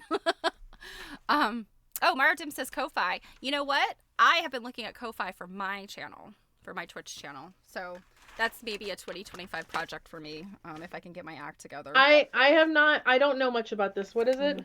So Ko-Fi, it's like a Patreon, but a lot of people on Twitch use it. Mm-hmm. And like, so our friend, Mama is a fan. My people that come to my stream know who she is. She actually teaches quilting, and she has a pretty neat setup. But she uses Ko-Fi, and she puts all of her patterns on Ko-Fi for her subscribers. So Mm-hmm.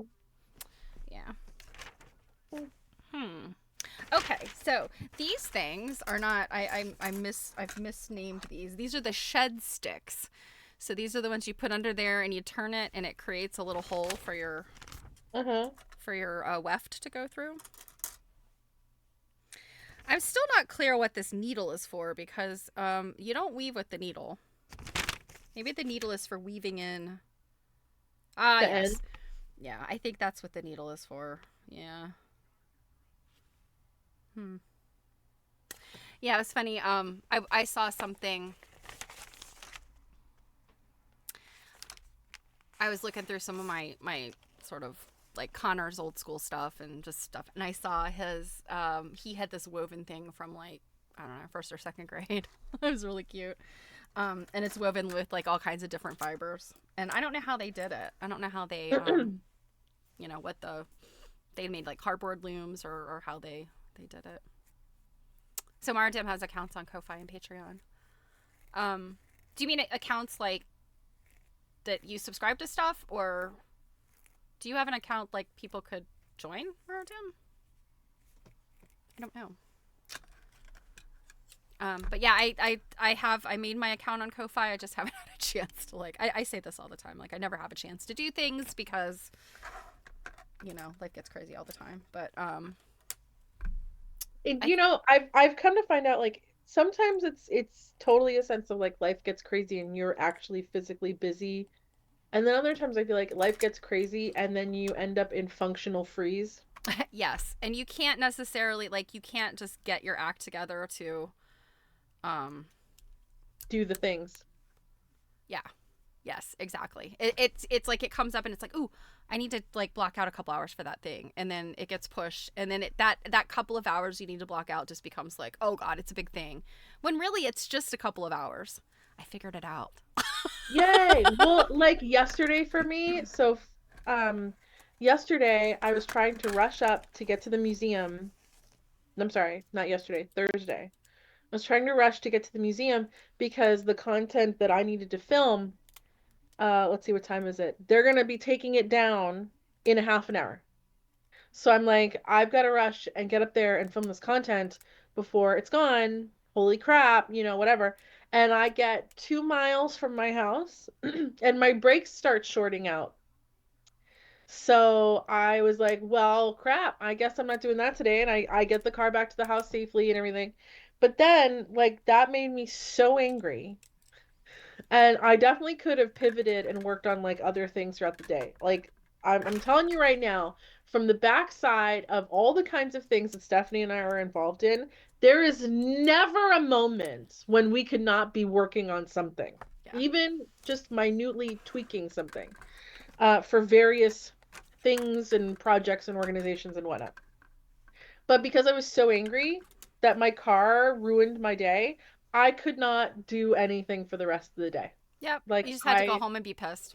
Yeah, I just had to be like Yeah. I was just in functional freeze all day because for one I was so stressed out about like, oh my God, now I only have like, 1.5 days to like get this thing, blah, whatever. And yeah, I was ugh. Yes, that was super, super annoying. Um, oop, we missed it. So, yes, Robin, functional freeze is common. Yeah, yeah. I mean, I feel like it's this time of year is super bad for it too. Because you've got like seasonal depression and holiday, trauma to deal with. Maradim has mentioned. Okay, so Ko-fi and Patreon is where you subscribe to others, and a pay raise takes effect on January 1st. So I will need a new place to subscribe as a supporter. Hint, hint, Jill. Oh, Let's see. Janet says, Jill, I got a cardboard thing from Australia for gluing down fabric to the EPP paper. It's called Tack It Easy 1-inch folding press. I have seen this. Isn't it? It's like a little thing, and you're just like bloop, bloop, bloop, bloop, bloop, bloop, bloop. oh, I have not heard of Yeah, this. so you get your fingers sticky and stuff. Yeah, it's if you're gonna. I think, Janet, if I'm talking about the right one, it almost looks like a sort of a. It looks like a hexie, but it's got little edges, and you stick your fabric and your hexie down in there, and then you do your glue, and then just push it, and it folds all the edges under. Hmm. I think. Yeah, anything bigger than the half-inch hexies, I do glue based. The half-inch hexie I thread based, but Stephanie was like, just stick a little a dot of glue in the center of the fabric and put your hex on there so it doesn't slide. Because I had this hexie that I was thread basting, and I was so like I was pulling too hard on one side of the fabric, and then by the time I got to the end, like there was like next to no fabric holding the hexie in on the other side.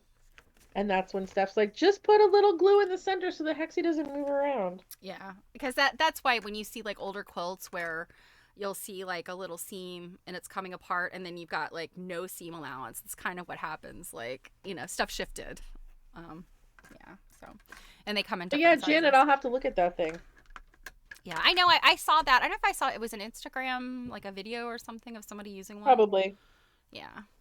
So, all right. I think I've got all the pieces. I'm gonna go off camera for 1 second to go find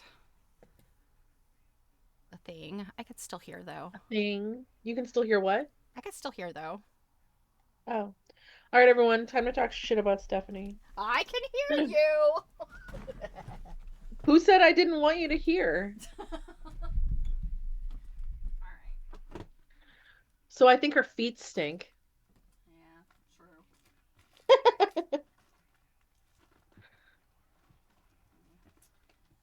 sure what I'm gonna leave with. I think I What's anybody else working on? I'm working on like this these are 1-inch hexies that I'm working on at the moment. I've got 1 inch in here, I've got 3/4 inch in here, and then I have the half-inch ones that I'm you know, basting and whatnot. Janet, I thought I was gonna stink at thread basting, and of course, like the first couple I did, I super stunk at it. But once you get the hang of it, I actually find that I'm enjoying the thread basting of the little ones as much as I enjoy the sewing of them. So, Yeah, I stuff's don't. weird. Honestly, I have never done much glue basting other than putting that little dot down just to hold it. Um, but yeah, I don't I glue basting to me was more difficult because it was harder to get them out. Once you're done. I haven't done any of getting I've done no getting out yet. So there I'm not at any real point to hate anything. The Um, time the hate is young over here. Like, okay, Anne's weaving pot holders. Yay! I love the pot holder weaving, and you make some beautiful ones. yep. All right. So here's what I'm gonna try. I'm gonna try to make my warp that, and I'm gonna start weaving with this. I actually have Whatever my you say. I have my other camera set up. I guess I could people could see this if they wanted. Let me see if I I don't see why they wouldn't want to.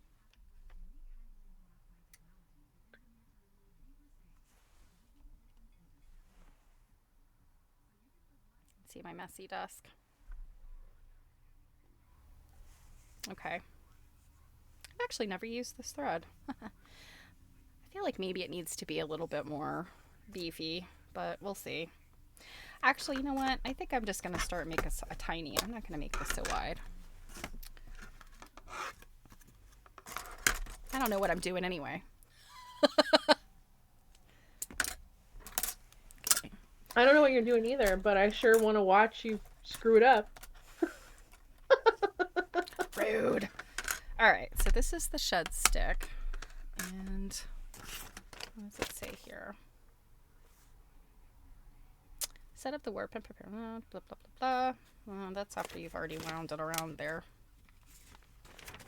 Oh, Janet, I know which Bonnie Hunter embroidery you're talking about. I'm doing Bonnie Hunter's, excuse me, mystery right now. Although obviously not in this exact moment. Oh my God, you're actually looking at directions stuff. I'm so proud. I am. I do usually jump right in and try things without instructions. Oh, Jan is putting together some vintage Hexy blocks that she won in a raffle. Ooh, fun. I know You're my gonna mom have to show has. pictures of that, Jan, in the Facebook group. Yeah, I know my mom has some hexy blocks. I don't. They're not vintage though, I guess. But that I know I went and picked them up for her from a Facebook marketplace deal, and like the lady wanted $1 for them, so I drive out there to get them, and she's like, "Oh, I don't even want the dollar. I'm just appreciative that you're taking these." But yeah, I know she was. I think, Mom, I think you'd already started on those, like putting them, doing more with them. Instructions are when all else fails. Exactly. I don't need no stinking instructions. Yeah, I do. Okay. How to make the initial. Oh. Oh. Okay. Oh, okay, what? So they're telling you like you do this thing with the frame. Okay. All right. Wow, those are some fancy nails you got going on there. Oh. Well, yeah. These were my cousin's wedding nails I did. Ooh, a Star of Wonder cross stitch. Oh, from Fat Quarter Shop. Yeah, she's got some fun stuff. I've noticed a lot of people are doing some really, really beautiful cross stitches. Of course, Robin, I know you're a long time cross stitcher. Our friend Molly has been posting some that she's doing, some like holiday ones that I was really impressed with. I just, all the hand stitching and stuff I do, cross stitch. I know I've mentioned this a million times. Like I will always it's the counting. it's the and I will always miss one. I'll make a mistake, and it doesn't work out, and then I get frustrated. And I know it's just a matter of being like, present and in the moment and counting, but and then I know there's all of the tips and tricks you use, like I know you can do like you can baste a grid into your stitching, and then, I know a lot of patterns will have that grid kind of laid out in there, but I just not for me. I really want to do that stuff. Um, it's just can be a little a little much um to get it going. So this is sort of an interesting thing here, this weaving stitch that they're having me do. This weaver's knot, I guess. Huh.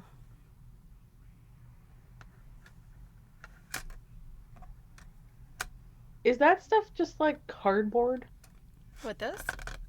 or is it plastic? Oh, it's plastic. And it's clover, Clover's good stuff, actually. I actually have a friend who is a rep for Clover. She does demos and stuff at like at shows and stuff. I saw her at QuiltCon. Okay, well that's not a very secure knot, but okay. I don't know if I did that right. Your Oh guess yeah, is as good as mine. yeah. My mom says she's working on that hexy project. Yeah, Molly has done some really interesting ones. She's done some like sampler type ones, I guess. I think the latest one I saw her post on her Facebook was red work. Mm-hmm. Yeah.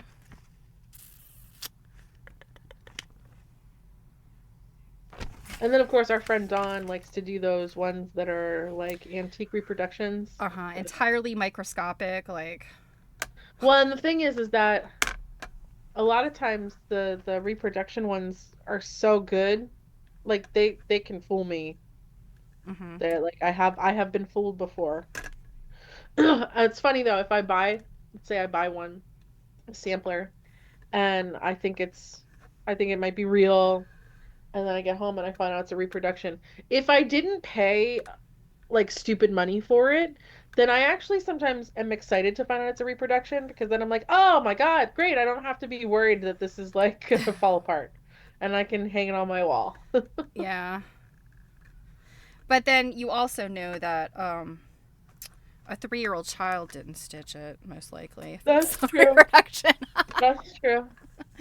We've been trying to think of a tasteful like t-shirt or sticker or thing for I'm 3 and I just I just emerged from the birth canal and I had already stitched this sampler.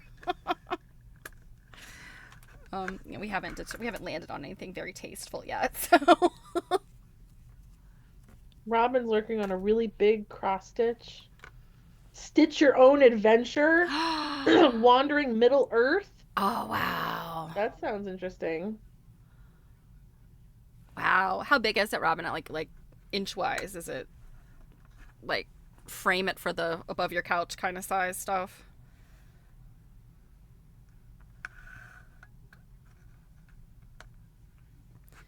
All right, I'm not entirely sure I'm doing this right, but it seems like it must be right. Although, I don't know how these things are going to pop off here when I do this quote unquote shed thing. Mm-hmm, mm-hmm. Okay, yeah. It appears I am. Let's go with that. I do know that actually warping a loom is quite a bit of effort. And I've read a couple of books, especially the one I'm still reading right now, which is Women's Work, the First 20,000 Years. Yeah. And then also some of the historical books that I've read, particularly what we're reading right now, which is The Heritage of Cotton. He talks about looms. And I watched a few videos of just, cultural looming situations. Like, I think it might have been, it was an Afghani family, I think. and it showed how they do this loom that where they stake it out in the yard. They literally put this stake at one end of their yard and rope off all of this, I guess that they've spun themselves, all of this thread or, warp yarn. And they're making something that's very narrow. It's actually like a halter for their camels. Or it might have been for a horse, but I do think it was a camel. And it needs to be a fairly long strap. So they warp this thing like literally out in their yard. And, I guess they don't get much rain. So it's something that can stay out there. Anyway, it was interesting to me how they did that. And then, like the whole family was weaving on this thing. And I can't remember how long they said it took, but it was pretty neat.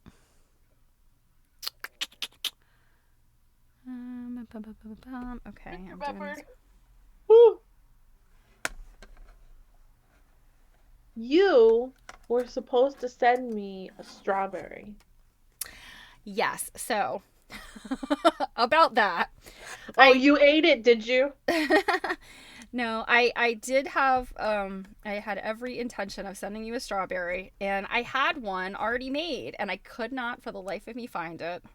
I knew that I saw it not long ago, like fairly recently. And I couldn't find it. So then I was going to make you one, and I just ran out of time. I had to get your thing in the mail. Well, I'll make you lucky for one. you, you get another shot in a week because it's my birthday. There we go. Well, no, I was just threading this needle and I was like, hey, that bitch said she was gonna send me a strawberry. Rude. Oh my gosh, I don't even have a pair of scissors here. Has your head been with you all day today? Not at all.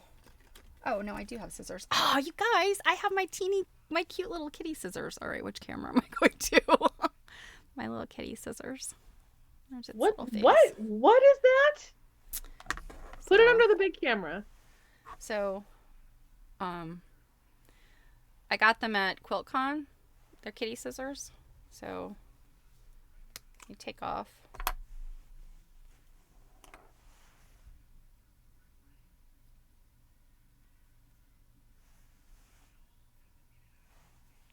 Where's the scissor part?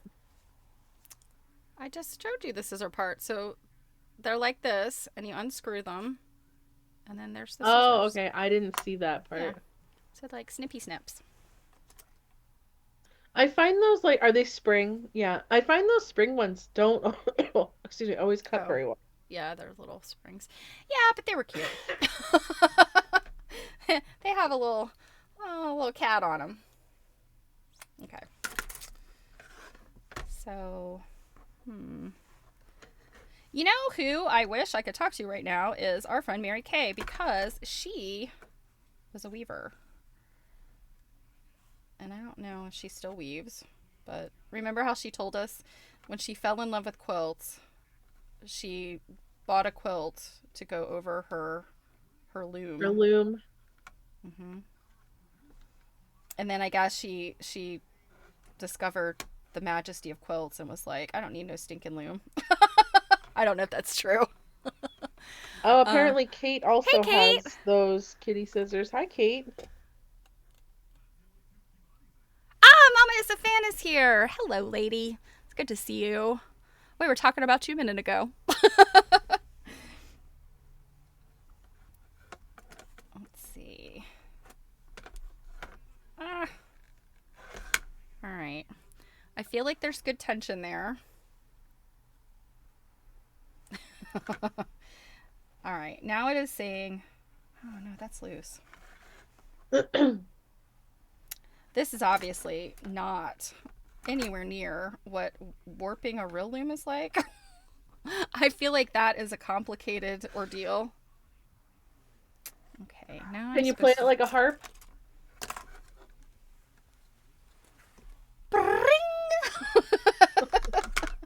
There's your ASMR. There we go. Um. Well, let's see how this shed stick is gonna work. Yeah, I feel like it's really loose there on the end. I don't know about these weaver's knots.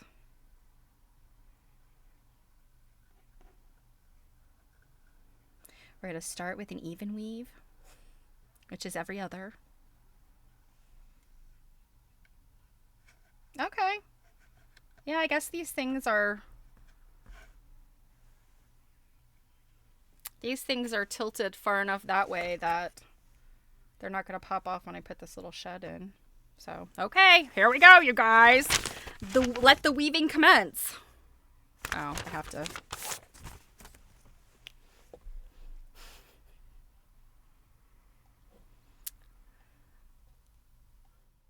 I have to wind this. I'm sure that's not very interesting, so we can just go back big screen. No, keep your little thing on. Oh, Mama, I was just mentioning that somebody mentioned Ko-fi, and I said I knew that you had a Ko-fi account and that you had your patterns and stuff there. And I was talking about maybe doing a Ko-fi in 2025 for some of my databases and stuff that I've scanned. And, I don't really have another very good way of sharing. So I thought, well, maybe people would be interested in doing a little subscription for that stuff. So, meh. Oh my God, my nose just like will not stop running. Oh. So they don't take the commission structure's good. That's good to hear. I know people don't like Patreon. Um, and I've had some Patreon accounts for one person was a YouTuber and one person or one group of people was podcasters. And I thought they were fine for those kind of things, just in the latest podcast or the freebie podcast or whatever. Or the subscription podcast. But I did not love the way Patreon works for, like, if you want to, provide other stuff, because it's basically it's like a big dumb like blog post, it's like you have to go back in time and there's no way of like organizing that stuff. It seemed like Ko-fi had some way of organizing things. So yes, So, it is a full-time job to do all the things. We know this. We are definitely experiencing that. yeah.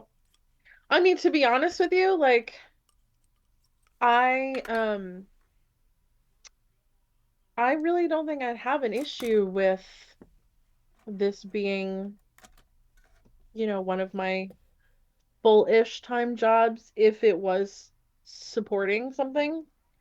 Um, you know, I don't, this doesn't feel like work to me. I know. Like, well, even the sides of it that are work, like you guys, sometimes it can take quite a while just to create a stupid thumbnail just to go at the beginning of the video on the homepage there. Um, or even like finding stuff, like it doesn't, this will never ever feel like the monotony of, let's say, retail. So I do enjoy that. And I do enjoy that it can be looped into, like my quilt dealing and stuff like that, or stuff like your art and Mm-hmm. um stuff like that. But if anything pulls us away from this, it's going to be jobs that make money. Yeah. And that's the sad part about it. Now, I will say, in terms of like a Patreon or a Ko-fi or whatever, or even Twitch, the thing that makes me hesitant for those is just that a lot of the audience we potentially have aren't comfortable with those platforms. And Mm-hmm. the thing is YouTube does allow subscriptions. We just we're not currently at a subscriber level yet. It Yeah. will let us do subscriptions once we reach 500 subscribers. So basically, I guess you have to prove that your channel is somewhat viable. Once we reach a Yeah. thousand subscribers, just the free subscribers, they don't have to be paid, then we can monetize for ads, an AdSense account where we will get paid for the ads that YouTube shows you. Um, and that in and of itself can turn around a decent amount Oh, of Kate says she thought it was pronounced coffee. It might be. No, I think it's Ko-fi. Maybe it is coffee. I don't know. Oh gosh, I feel like a dummy. Mama says thumbnails are fun to make. Yeah, thumbnails are fun. They can be, but they can be a time suck. Like they're like the last one I made when the video that we did, the recorded video we put out on Christmas Eve. That one was fun to me because like when I was putting it together and I was just like throwing some stuff in there and I was like, Steph, look at where I'm going with this. It was really funny because I'd taken that picture of me looking at the Jill Sue. Mm-hmm. And yeah, some of them are cute, but yeah, sometimes they can just take a while. Luckily, like I've kind of like made it so that we're using somewhat of like a template kind of scenario, but you don't always want stuff to look the same, you know what I mean? Hey, Mod Art. It is cute, isn't it? It's a little clover loom. I'm winging it here. So Druid thought it was pronounced Kofi, like Kofi Annan, right? He spells his name that way. Yeah, I don't know. I think I watched a video though, and I think it's Ko-Fi. Stephanie, question. Mm-hmm. The thing there that separates your threads, Mm-hmm. when you turn it on its side so that it creates a bigger gap, isn't Mm-hmm. that where you're supposed to put the shuttle through so that it goes through easier than what you're doing right now? Yes, going that way, but going this way, it's currently the wrong. It's the wrong shed. So Oh, yeah, so half of them you have to do this way, and half of them you do at the shed, gotcha. I guess. I mean, that's what the Well, but instructions are aren't you saying. supposed I feel like on the more industrial ones, they have two of those things They and they do. lift one. Yeah. Uh huh. You don't have two? I don't have. Yeah. No, it doesn't work that way because you'd have to take this one out and reweave it through. Like, there's no way to do that. Whereas, I I like on a quit. I quit. on a legit loom, they have something that is bringing these up to create the shed, and yeah. Whatever. Yeah, Mama, I have noticed how you you have been like a runaway success on YouTube. I think you had that one video that kind of went viral, didn't you? It was like it was the things, the cardboard things that you were showing how to cut them to like the mini bolts, I think. Yeah, yeah. Very good video, by the way. Check that out. Um, I don't know. Maybe have two. There's one farther down.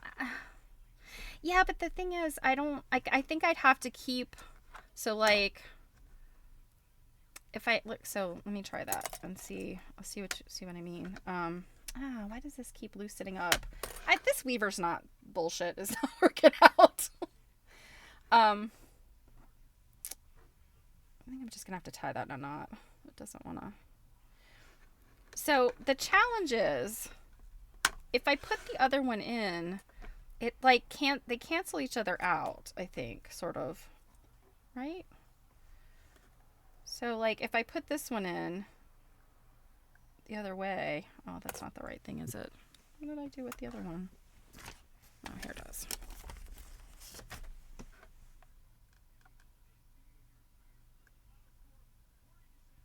Mm-hmm.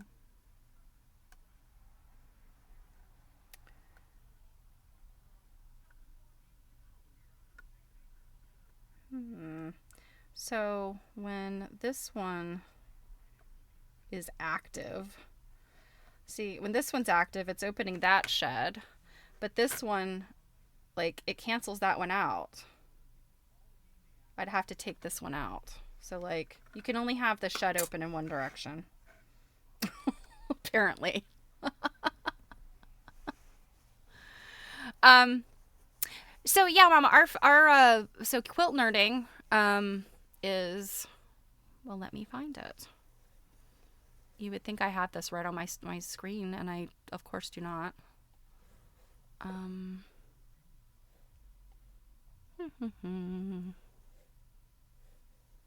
Druid can probably find it faster than I can. um, Still there? I haven't heard her in a while. ah, okay. So Shut your eyes. Don't look at that.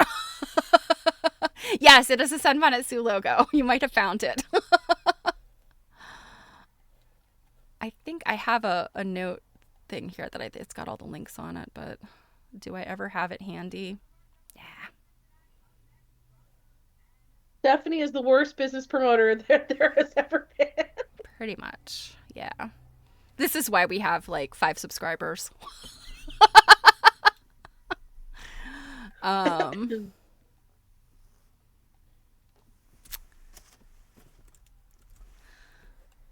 yeah, and just to let everybody know, we are co-streaming right now. So, Yeah, I had no idea until you started talking to people that I noticed were not in the chat.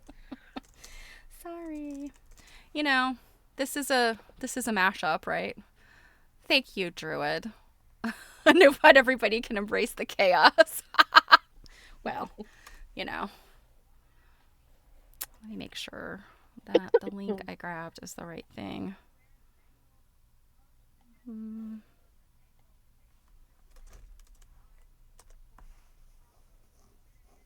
Yeah, there it is. Okay.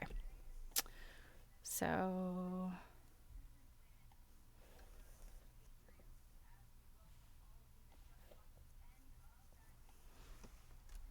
yeah. So this is like I think Druid put in the like the share one. This is like the phonetic one, the one that I don't know. There's different links, and they all go to the same thing. So, um, There's also a Facebook group and an Instagram. yes, we have our Facebook group. Which it's fun. Our one of our friends, Susan, she posts all the time on there, but I don't think we often see her. Um, I haven't seen her yeah, I haven't seen on her a in a long time, stream. and I mean she's a working quilt artist, so I know she's working hard on her stuff. But every now and then she'll drop in. But yeah, I'll go on our page. I'm like, oh my gosh, Susan's been here, and she's always got great stuff to share. So, oh yeah, Mama, mine is. So I also have mine archived. So you might already know that one, but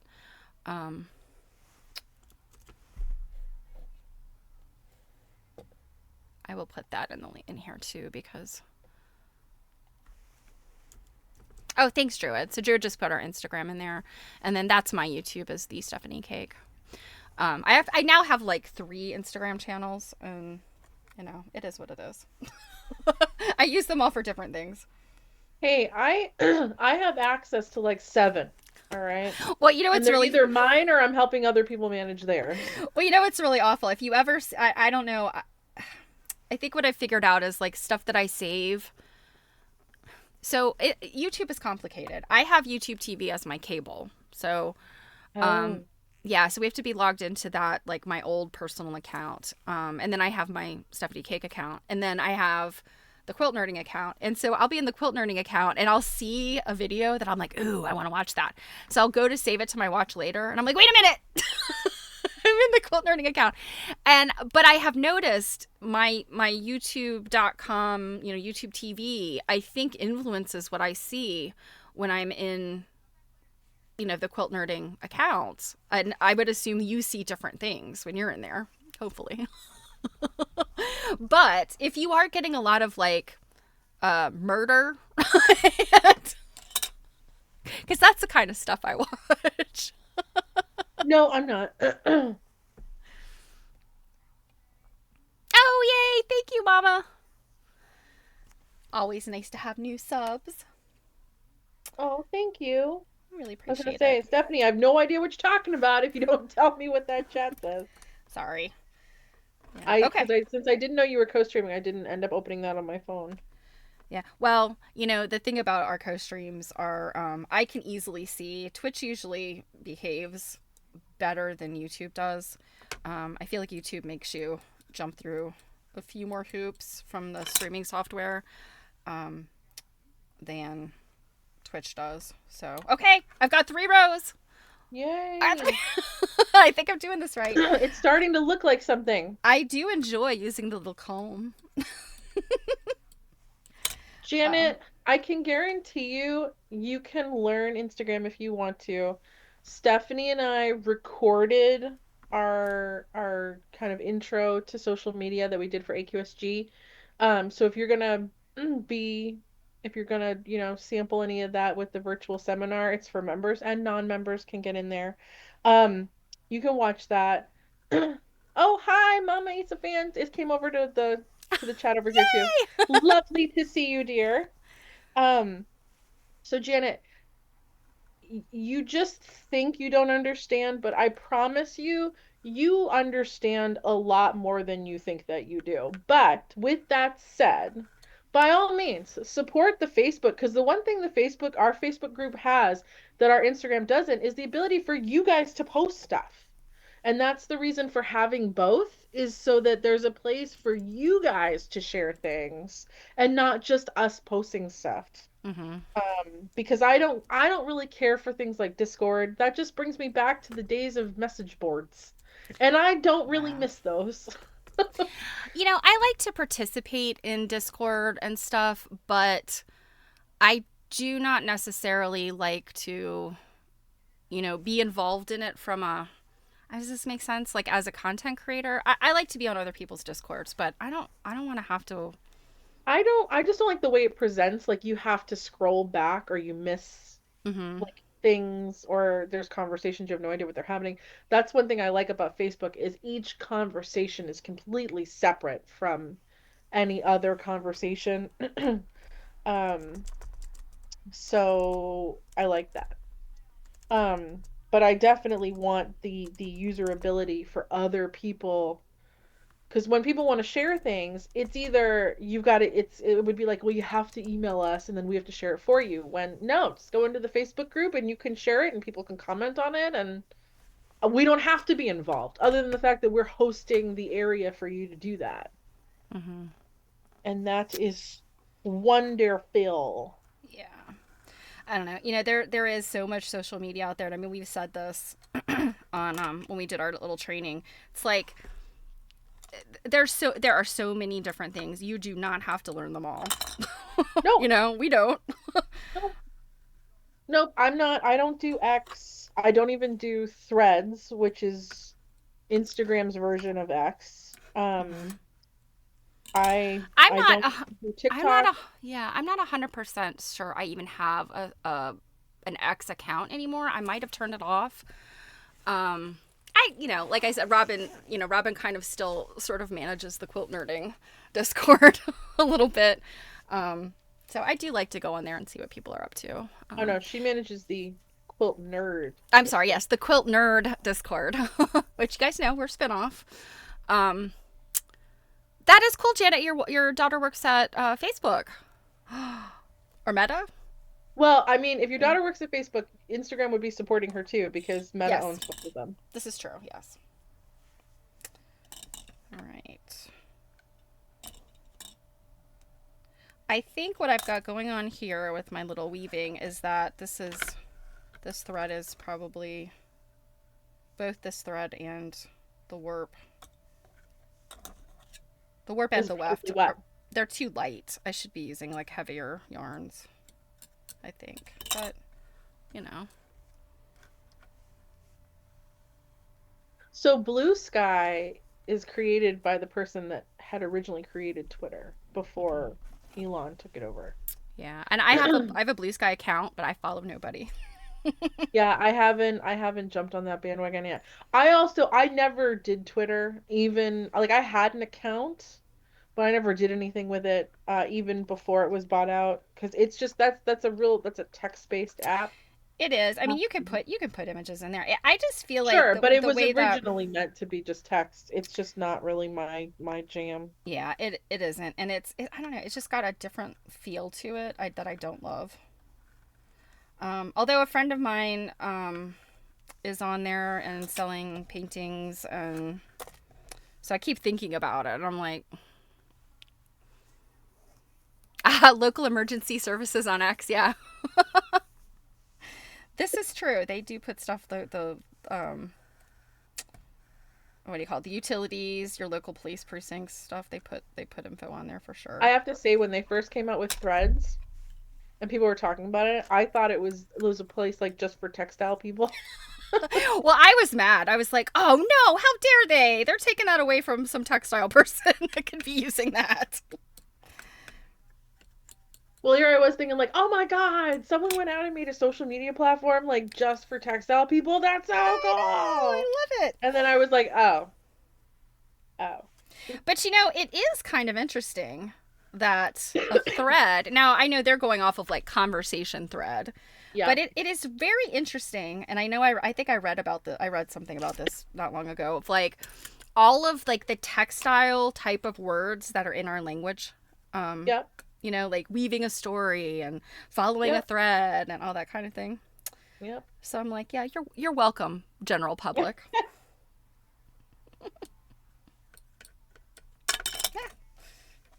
It looks relaxing. I don't know about that.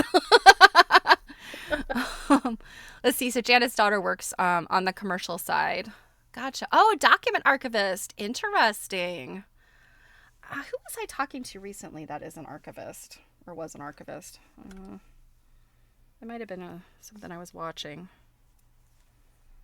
Oh my gosh, you guys. Here's what the thing I did do yesterday when I was being lazy. I was trying to do some things that were productive, but I ended up kind of just sewing for a while and watching TV. I started watching, and I think it's on Prime, Glitter and Greed, the Lisa Frank story. Oh, I've already binged the whole thing. Oh my gosh. Okay, so I think here's the interesting thing in terms of you and I. And I'm not finished. Is there 4 episodes or are there more than Something that? like that, yeah. Okay, I've watched 3 episodes. So, if you are a Gen Xer, you will remember Lisa Frank as stickers. Millennials do too. Right, but well, I'll get there. So when I was a kid, so Lisa Frank specifically targeted girls like 8 to 10. And when she came out, I was like 9 years old. It was like 1982 is when she hit the sticker market. And, if you were a 9-year-old, 10-year-old girl in the early 80s, like you were just shunned if you didn't have stickers. So I remember my mom would take me to, there's this little shop, and I'm trying to remember what all they sold. It wasn't a toy shop, Oh, but Learning Express. no. It was this place. It was this little independent place. It was in Occoquan, Virginia, which is sort of a artsy, craftsy, old historical thing, like on the tributary of the Potomac. And they have like a little downtown, and we used to go there. And so this one shop, they had like dollhouse furniture things, and then they had like a whole wall of stickers. We had And that too, and it was called Learning Express. yeah, I don't remember what this place was called. And I want to say it might have been attached to, like, it was right beside a restaurant. I don't know. It was just one of those little cutesy little downtown kind of things. And I remember I would be allowed to go in there and get like a bunch of stickers off the rolls on the wall. Yep. Mm-hmm. Oh, Lisa Frank was at Toys. Do you mean Toys B Roy? Or do you mean Toys R Us? I don't know. I don't know that. Scratch and Stiff stickers. Uh-huh. Yes. So I had one of those albums, and like Yep. they made albums where you could like stick the stickers on like a waxy Yep. page. And then they had the ones that were like what was like baseball cards, like Toys by Roy. Okay. I've never heard of that. So that must have been you're Texas, right? I think. That must have been regional because we had KB toys. We had that Um, too, yeah. yeah, I don't know if KB is nationwide or if they're East Coast. I'm not sure. In any event, yes. So Lisa Frank went into all of these specialty stores, and then your era of childhood is when she pivoted to the school Stationery and supply, stuff. the school Yeah. supplies, and stationery. That by then I was in college, and that was like, I wasn't into that. Okay, Mesquite, Texas. Yeah. Okay. So yeah, I was like, oh my God, Lisa Frank, like this is my jam. Right? totally ruined my childhood. Not Yeah. really. I mean, it was really interesting to find out like what the real deal was, and I'm not gonna get into deeply into it because I don't want to spoil it because it's. I mean, hopefully, you guys will get a chance to see It it if is a it's. hot mess. Yeah, if it's something that you're interested in, yes. Okay, Robin said they did have KB and Toys R Us. Okay. Um, so yeah, it it was quite surprising. I will tell you, one spoiler. Lisa Frank in the beginning did drawings, but Lisa Frank generally did not draw any of that stuff. Yep. You know, the little tigers and the unicorns and all that stuff, the little leopards, those were all illustrators that she hired. And she ended up marrying this guy. Like, I won't get into it. I don't want to spoil it, but she is like no contact with one of her kids. Yep. Just a kind of, Because she really is not a very good person. she's not. And the husband, the ex-husband, he was kind of a psychopath. Yep. So Janet, it's called, is it Greed and Glitter? Here, let me see if I can find it on, it's on I think Prime. it's Glitter and Greed. Glitter and Greed. Okay. Yeah, it's on Prime. So if you have Prime. I found it one night at like 2 in the morning or something and binged it and texted Steph and was like, "Oh my God, you That's gotta watch right. it." Yeah, I think I do remember now that you mentioned it to me and you were like, "Oh, it's going to ruin your love of all things." So yes, it is on Prime. Let me see if I can share. I'm going to turn off my camera for a minute because I need to run to the restroom. Okay. I'll carry the stream until then. Okay. So hopefully this is the right link I'm putting in here. No, that's not it. Bear with me.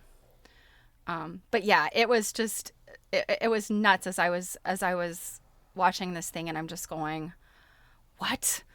I just cannot. I cannot even believe this." Um yeah, so it's Glitter and Greed, the Lisa Frank story. If I go to Amazon, it'll give me the link to share. Okay, I think this is the right thing. You know, why does Amazon make it? They make it difficult to share things. They always have the share link someplace. So I have one more part to watch, and I will say that I don't know what's going to happen in this last part. But I do know that there was some kind of like really big kerfuffle sometime in the last few years. I don't know if it was during the pandemic or if it was right before, but I do know that there's all of those independent makeup creators, and in a lot of they're like Jeffree Star. He's a YouTuber. And I think he's been canceled because he did something awful. But and Trixie Mattel, she's a drag queen with this makeup line, and so there's all of these different independent people that were coming out with these makeup lines. And somewhere along the line, one of these independents partnered with Lisa Frank to do this Lisa Frank makeup line. And I remember looking at it going, "Oh my gosh, that is so cool." And not like I was necessarily planning to run out and buy Lisa Frank makeup, but I thought, oh, like if you can find this stuff easily, like maybe in the store or something, I might get a little doodad out of just, nostalgia. But apparently some real shady stuff went down. And I haven't seen this episode yet of the documentary, but there's people that are clearly part of the makeup community that were working with her, and they say things like, "Lisa Frank ruined my life." "I lost hundreds of thousands of dollars because of Lisa Frank." So it's kind of sad because it was such, I mean, it was just such a fun part of childhood, and they kind of talked about the fact that, like, at a time when little girls are being shown things like Barbie and, kind of these imagery that's not very healthy for children, like, tweens should not be seeing like stuff that gives them body image issues. So these cute animals were good thing. Were good thing, and to see that, you know, be gross and issue laden really made me sad. Oh, Jan, that movie Nicole Kidman played the artist. Yes. Oh gosh. I think the movie was called Big Eyes, wasn't it? Um, I think that movie was called Big Eyes. Yes, and this is almost like not necessarily exactly the same thing, but yeah, you've got a man who's like, I did all that, not her. And I do actually think in the Lisa Frank situation, the man was responsible for a lot. But I also think that he's taking credit for things that he did not do, or he kind of just seems like, at first I was like, this guy's a sociopath. I don't think he is. I think he's just one of those people that's like very driven, and just like probably rubs everybody the wrong way unless they're just like him. Like that's the kind of person that he reminded me of. So yeah, but Big Eyes, that's a good one. And then did somebody else mention? I'm trying to see. Oh, Thomas Kincaid.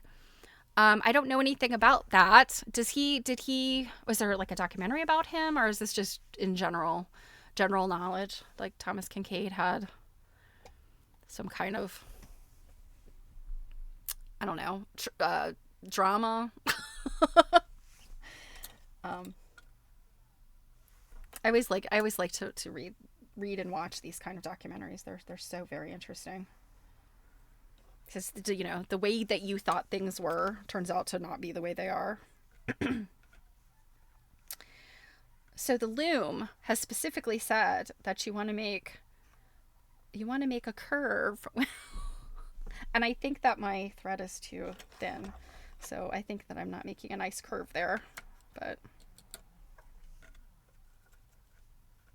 I'm gonna have to go find another color so I can make stripes.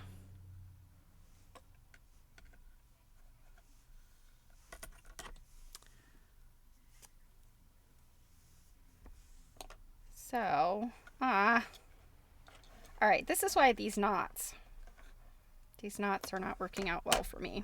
I'm gonna tie them in a knot.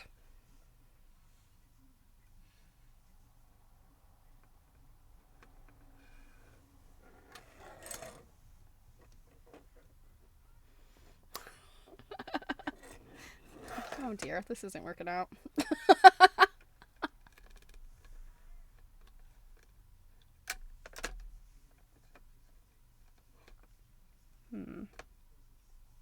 How's it going?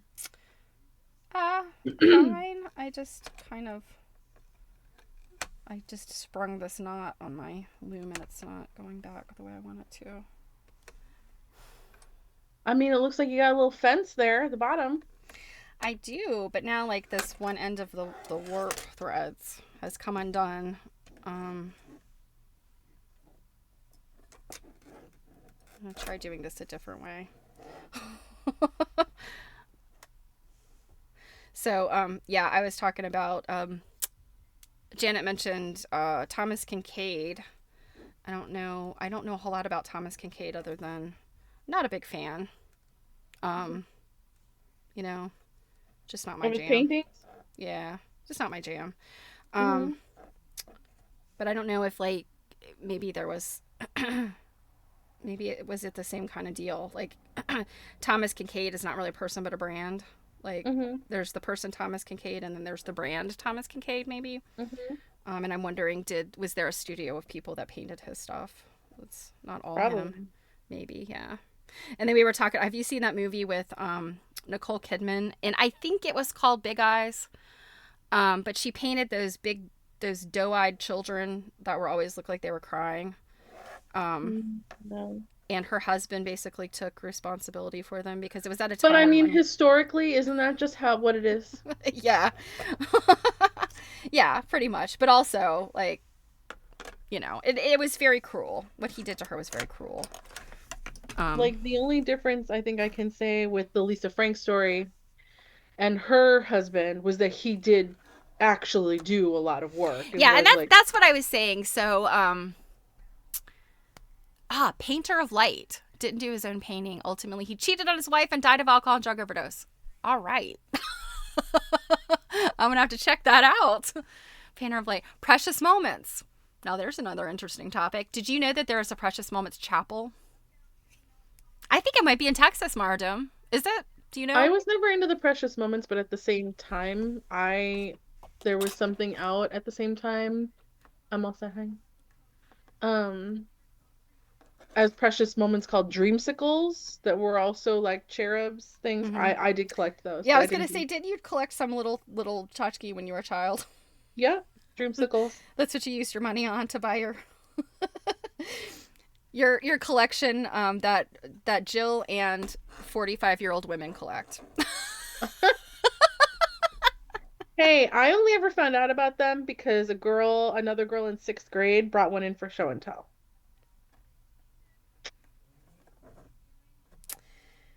Yeah, I have to admit, I didn't really. I mean, I've always collected things, but I don't know that I've necessarily ever collected anything other than mini brands. You guys know I'm all into the mini brands.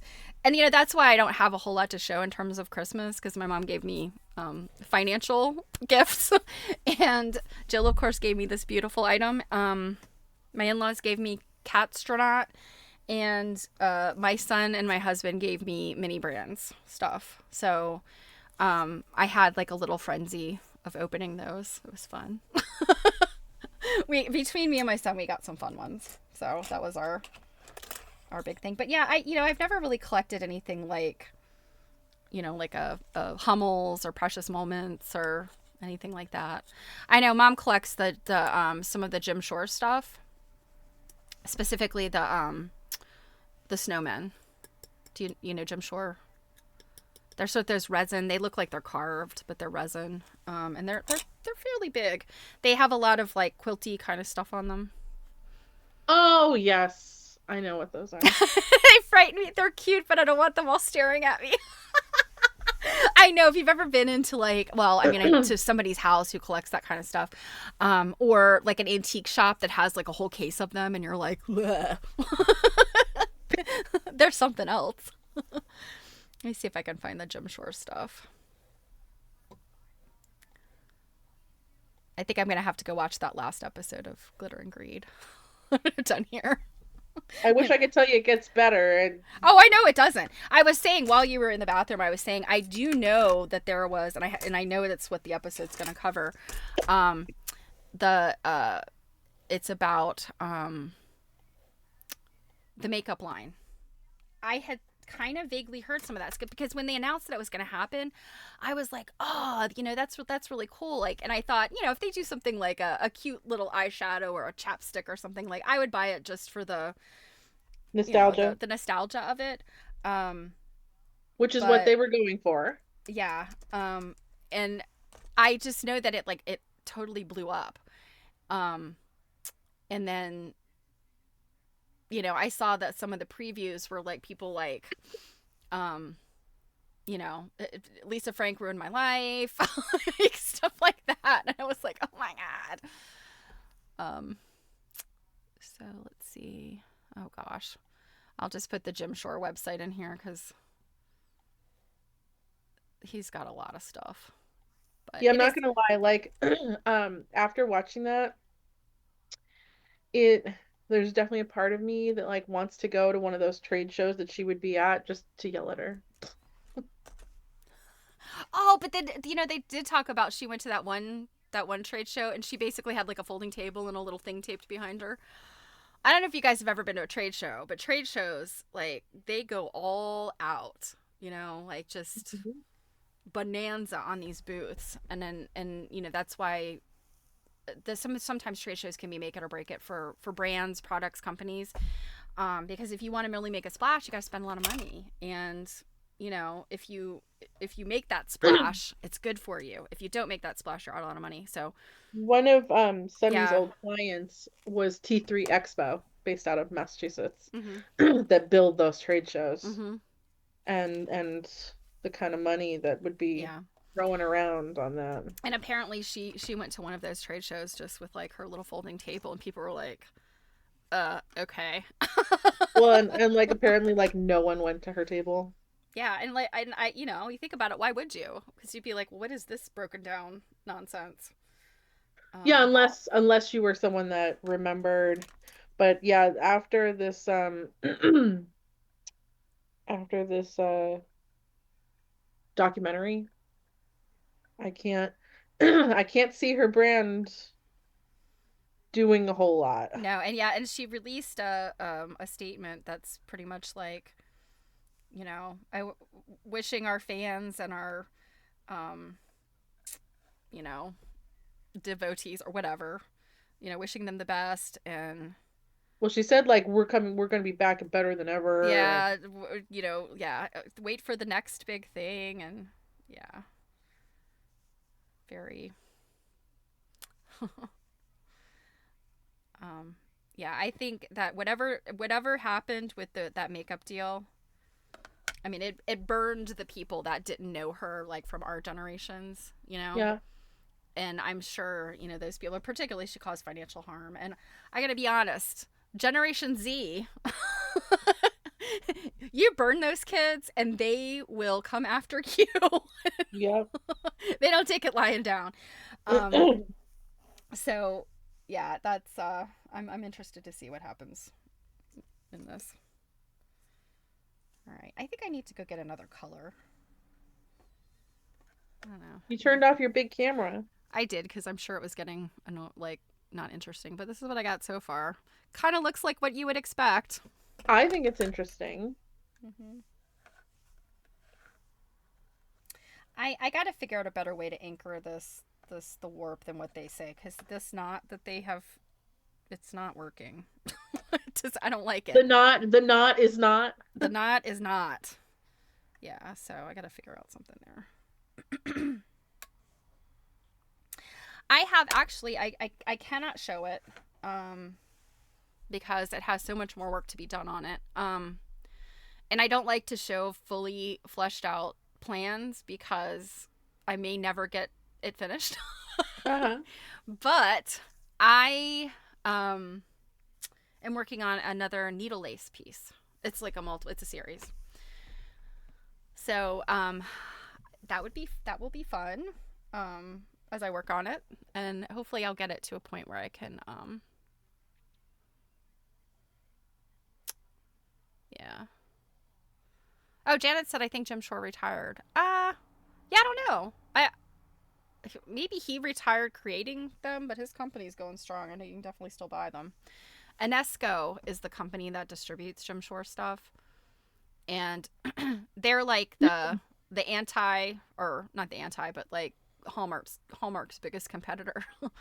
You know, Hallmark creates all these like ornaments and this and that and all these things, and Enesco is kind of like the, if you own a gift shop but you're not a Hallmark, you go get all of the Enesco stuff. And Jim Shore is one of those. Oh, Maradim is adding embroidery details to quilt blocks. Yeah, Janet, I don't know. It's entirely possible that he is retired as far as like designing, but he might be another Lisa Frank. That's true. They use his name, but he's like, yeah, somebody else has got to carve that crap. Well, yeah, or just like Fonz and Porter. He could have Mm-hmm. sold his name. Yes. Um. Oh, the Fonz and Porter situation. Lordy have mercy. I still don't know all the details about that, but I know enough to know it was really crappy. If you're not aware, you know, our friend Mary Fonz, her mother is the well-known quilter Marianne Fonz, um, and she and Liz Porter, long time business. I mean, they're some of the original names in the 1970s, 1980s, you know, quilt revival, and their brand, you know, I mean, they have the magazine, they had or have Television series, well, yes, and the magazine, and then like Notions. Notions. And then Marianne had a fabric line at one time. I think that might have just been her, not Bonds and Porter, but I could be wrong. I don't remember. But yeah, so eventually, like, brands get handed off, moved around, and eventually, the Wall Street barons, the robber barons of Wall Street, were one of these conglomerates that bought Interweave, which is what Bonds and Porter was part of at the time, and just created this like really bad deal for them. And I do know that Marianne is still under some type of, Contract. it's not a contract though. I don't, I guess it's some kind of agreement. Um, where, for instance, I know she and Mary did that finishing school thing with Quilt Folk. Marianne still has to get permission to work in the industry Under because her of, own name. because of the Fons and Porter deal. Yeah. Hmm. And that kind of stuff. The thing that bothers me about that is, like, when you're purchasing someone's name and someone's likeness, when they're still making Fons and Porter notions, they're still using a picture of Liz and Marianne from like the 70s. I know. And I'm like, you guys couldn't have worked in there that like maybe you took some updated photography. Because Yeah. like, Well, um but also, I mean, you think about it. If you were them and you're yes, non-compete clause. Yes, you guys, that's what it is. It was part of the agreement. There was a non-compete clause in there. I think that. which is so weird because some of the things she's doing now is not competing with whatever they're doing. But having, well, and I mean, your significant other works in IT. When you get into these agreements with people that are not in, they're not in our industry. They don't have skin in the game in our industry. They don't care about quilters. They don't care about people, their fabric, people they don't care about us as an industry. They only care about it. This is intellectual property and we own it and we're going to do what we want with it. That's ultimately what it comes down to. And you are not going to infringe upon that intellectual property, even though it is your legal name and your likeness. And I guess the way I look at it is, if I had been in that same kind of a deal, I would be happy they were using an old picture of me because I don't want them to have a current picture of me. I don't Well, want I'm that to surprised be. they're using a picture at all at this point, just because like it's so dated that Yeah, I'm just but I like, don't. this I looks don't bad. remember. Yeah, I don't know if there was a logo. I mean, I guess they had a logo. There might have been it might have been something with like an F and a P. I can't remember. But in any event, and somebody just mentioned Nancy Zeman. I don't know what her situation was, like how much control she had over her name, but she is deceased now. She Yeah. passed away a number of years ago, and I don't know in terms Missouri of. Star Quilt Company bought her stuff. Of course they did. Yep. Yeah, and in Missouri, I don't necessarily want to get into the weeds of the controversy, but Missouri Star is went from his, just in a number of years, went from this mom and pop shop who was helping revitalize the downtown of their town to this massive multi-bazillion dollar conglomerate Conglomerate, of because now they're stuff. buying up companies left and right. Yeah, so what they They so also just bought Robert Kaufman hmm yeah, so and Robert Kaufman. that big yarn place in Mass. Yeah, the yarn acquisitions were Jimmy Beans wool, which they did a lot of like sock yarn and stuff, and then webs, which That's it. the knitters are like, they're freaking out about that because webs was a big, it was like the fabric.com of yarn. Basically, it was like, they had really good stuff. It was all sourced from all the different major retailer or yarn names and stuff. So Hmm. yeah, so if it's not Amazon ruining everything, because Amazon shut down fabric.com, they were responsible for Well, they that. bought it Well, so and they had, then yeah, they had actually ran it to the ground. well, they'd run it for a number of years, very long time. They ran it. And I had no idea that they would make the decision they made. I was absolutely devastated. I literally went to buy fabric one day and was like, what? Fabric.com doesn't exist anymore. Thanks, Amazon.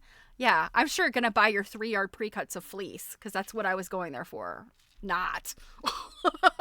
And that's actually where I bought all my Kaufman.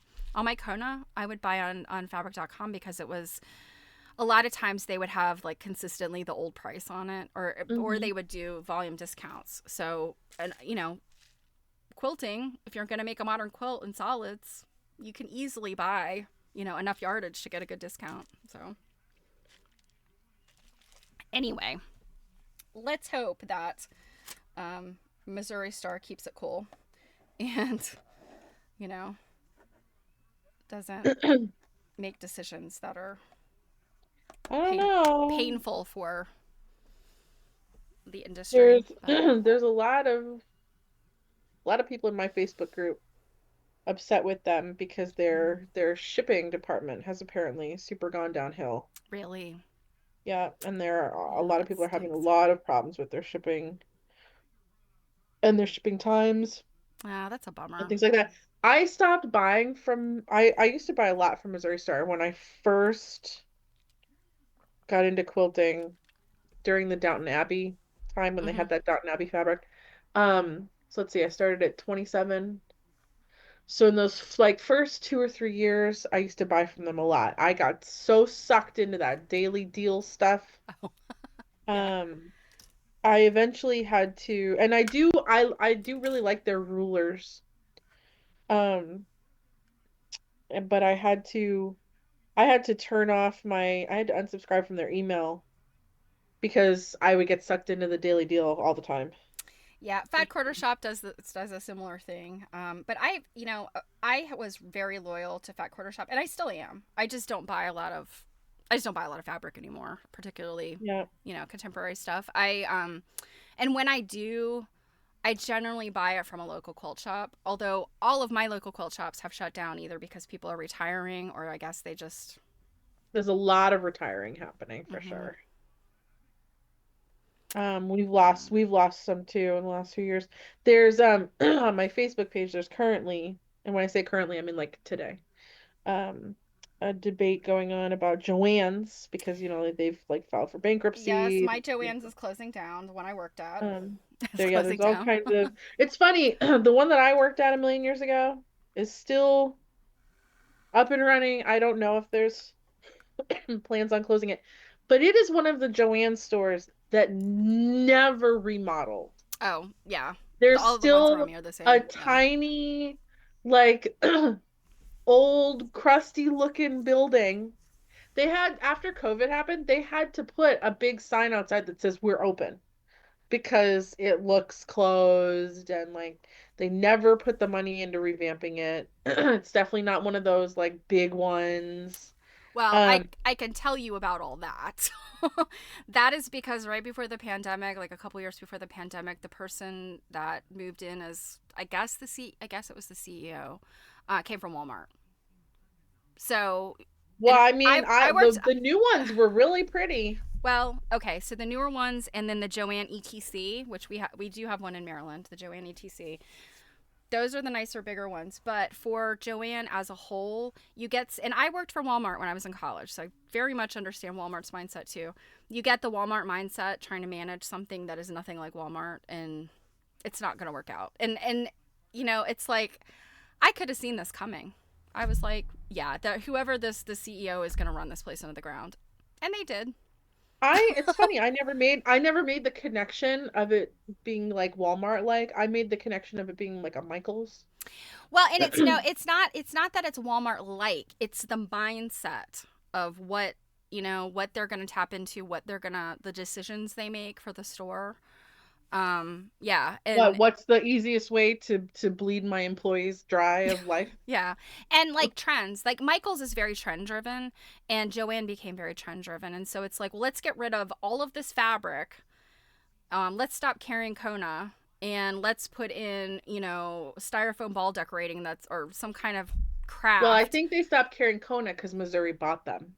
Missouri bought Robert Kaufman. Yeah, but they stopped carrying. I think they stopped carrying Kona a while back. They never carried a very good selection of it. It was all just primary colors mostly. But anyway. One of the things that people were worried about when Missouri announced that they bought Robert Kaufman is, oh, are they going to gatekeep Kona now and not have it in Joann's for a more affordable Mm-hmm. price, Okay. which seems like a Missouri thing to do. Yeah. Yeah. Um, So Mama mentions that she has an online store and decided to no longer carry a lot of fabric because you can't compete. Yeah, I have my little online shop. I have a little bit of fabric. It's mostly like pre-cuts, kind of stuff. But yeah, it's really hard, and even um, you have to buy it in such volumes to even make to make ends meet with and you can't offer those discounts the way that other places can. Yeah. Robin said Joann's won't upgrade unless they're $1 million store. And it's funny because the store that I'm talking about, they can't, there's no way they could be $1 million store. They're too small.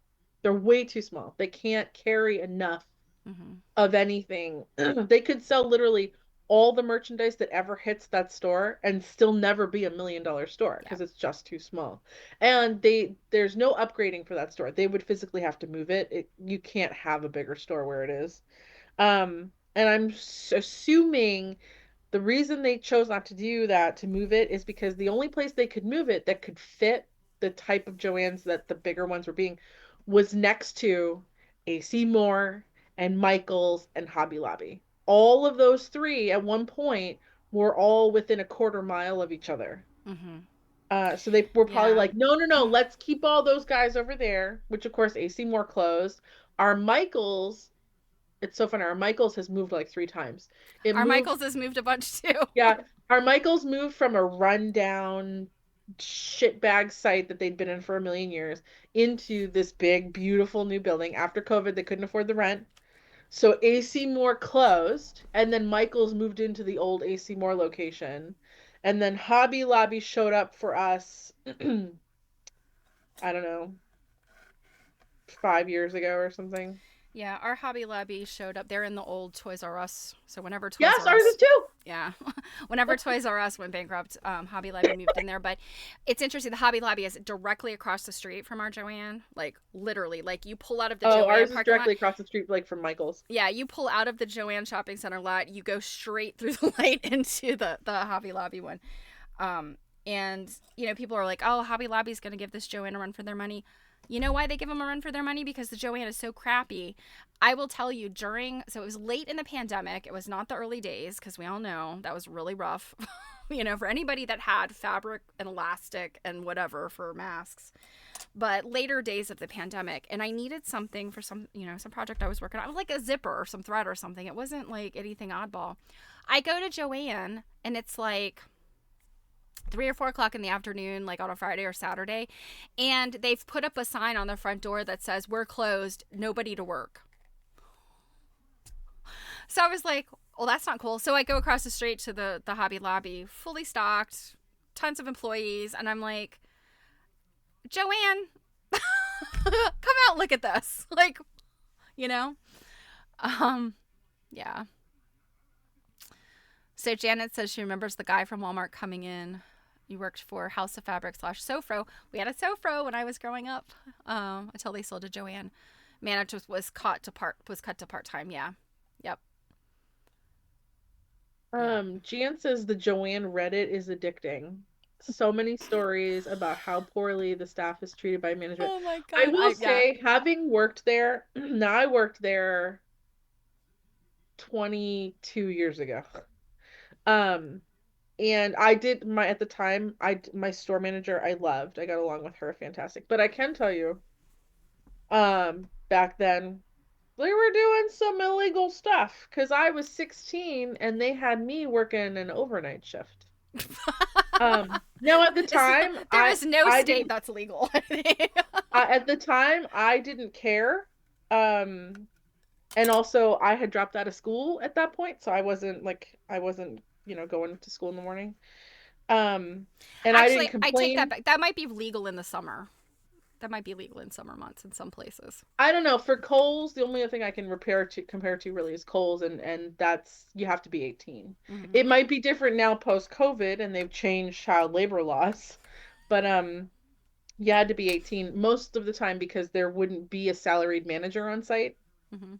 So, but anywho, yeah, I was working the overnight shift. It was fine for me. I didn't complain. I was asked to do it. I wanted to do it. But I didn't know my rights back then. But yeah, now I'm like, wow, that was super illegal. Yeah. Um, but my manager was great and wonderful. It was actually another manager that actually sabotaged my job. Yep. Anywho, um, she later got sacked for cooking the books. Oh my goodness. But I can say even back then, it was still a problem of like not enough staffing. Well, I can tell you why my manager, when I was there, why she got sacked, because so they had cut staffing so much, and the only people who could do um, the money drop to the bank were key The holders. salaried managers. Yeah, key holders. Well, the times at which she could do the bank drop has to be during, like, well, I mean, it doesn't have to be during bank hours, but, you know, it's one of those things where, like, you have to be able to leave the store in someone's hands who's a key holder while you, the key holder, go to the bank. And she never could get the That any of schedules that to to line line up up. because yeah, Yeah. because they wouldn't let her. So she got in trouble for having too much money in the safe. She got fired over that. Yes.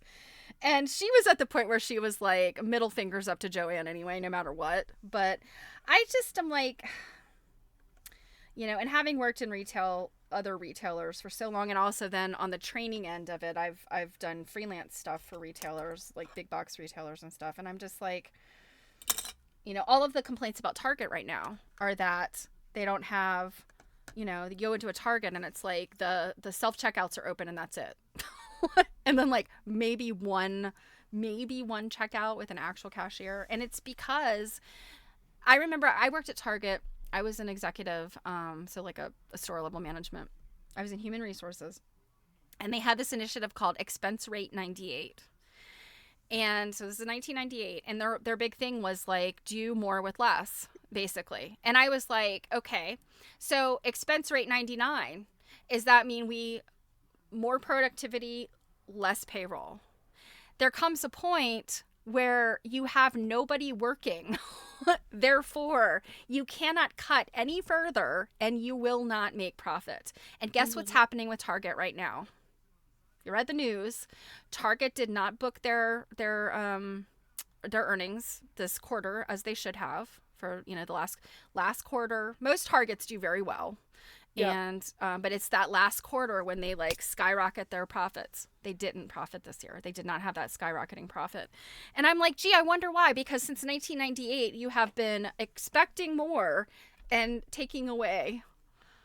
I mean, all the I mean, Kohl's has been doing that too. Yeah, they're all like this, and it's like, I mean, I get it.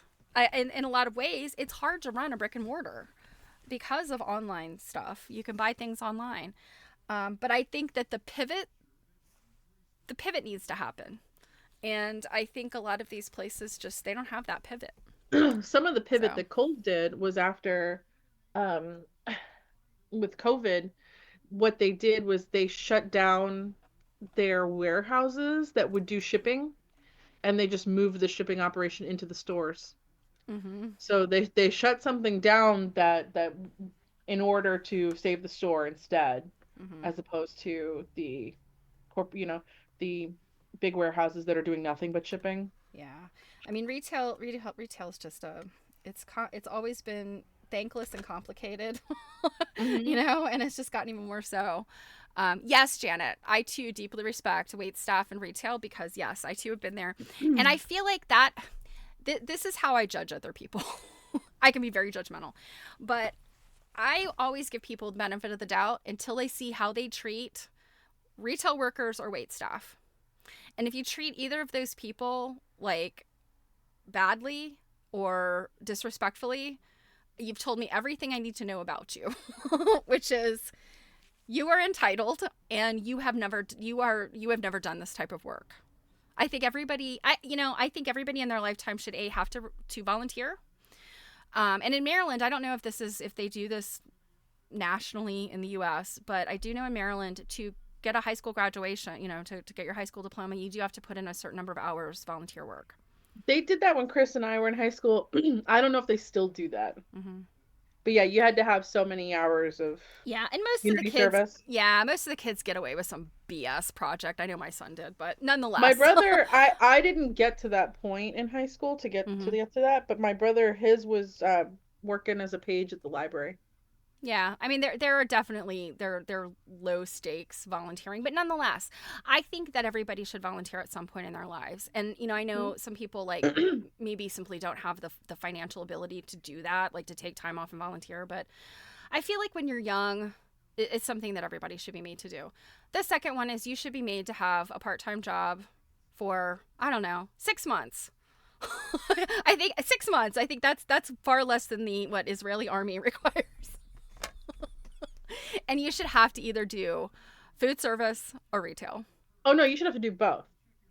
No, Like see, a year in both because they're yeah. very different beasts. So I have not worked directly in food service, but I worked in hospitality. So My there's a lot of crossover there. my first job ever was as a waitress in a diner at 16. Mm. Yes. Let me just say, there were a group of construction workers that were this diner doesn't exist anymore. It used to be in downtown Natick. And there were construction workers coming in every day because they were working on something downtown. I would not wait on them because they were yucky. Oh no. Yeah, they would be. Mardim. I'm sorry. Yes. Also yucky. But Mardim said I made my sons volunteer as bathroom cleaners at church and at a Celtic festival. Celts, alcohol, and bathrooms are a bad mix. Indeed.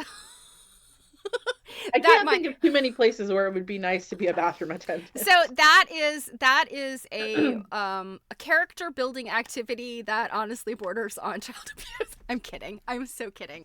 Everybody needs to have a job like that. Yes, I totally agree. I think teenagers, you can put their butts in line real fast when they have to work a crap job. And I think that people really need to understand humility. Volunteering gives you humility. And it's just, yes, mandatory service of some kind. It is. And, I think that unfortunately, I feel like maybe when I was growing up, a lot of the kids that I was friends with who never had to have a job like that, um, it's because their parents, didn't make them, or their parents just gave them an allowance, gave them money. I mean, I didn't necessarily have that luxury. And so I was, as soon as I could work, I worked to be able to have my own spending money. But I feel like, and I'll give you a perfect example. I have a good friend who been down on their luck and lost their job, had been, in IT for like 25 years, at this point was at a pretty high level and lost their job and is still kind of down on their luck and took a job in retail in a big box store that is very, very, like, it's $1 billion store. And you A don't $1 billion store? billion with a B. Yes. Yes. I can't even picture what kind of foot traffic you'd need for that. It's not Walmart and it's not Target. I mean, I've heard this story, right? I'm Yeah, pretty I sure I think know who so. this is. Yeah. Yeah. This is a club model big box. um But in still, any the foot event, traffic you would need, oh my God.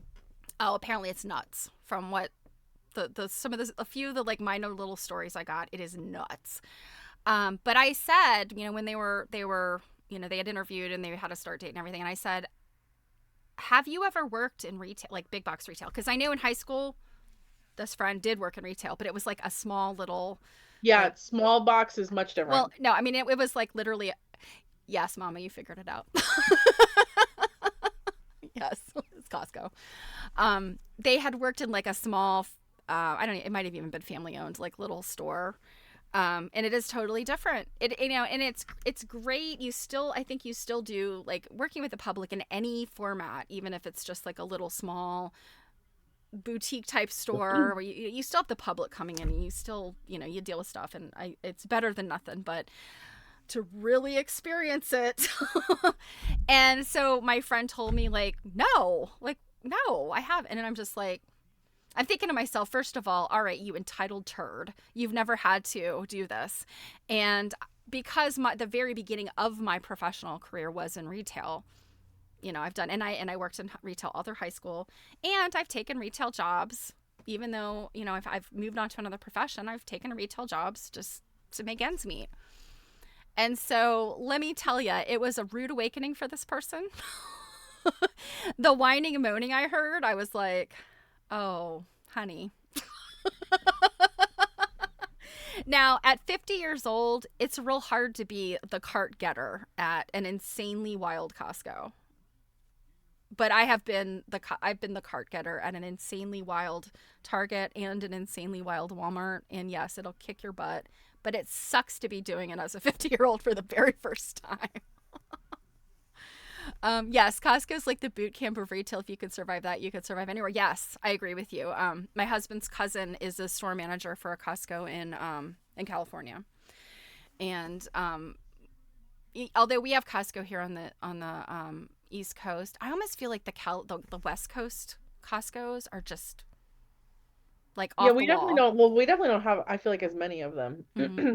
I feel like there's one or two in Massachusetts. Mm-hmm. Yeah, we don't have them. They're all over the place. I feel like in California and on the West Yeah, Coast, we have more BJ's, and yeah. we used to have a few Sam's Mm-hmm. Clubs, but we don't Yeah. really have those anymore either. The Sam's Club right by us closed down, and that one was crazy. That was one of those situations where the employees showed up for work one day and the sign on the door said, "Go home, we're closed." I was like, "Walmart, what are you doing?"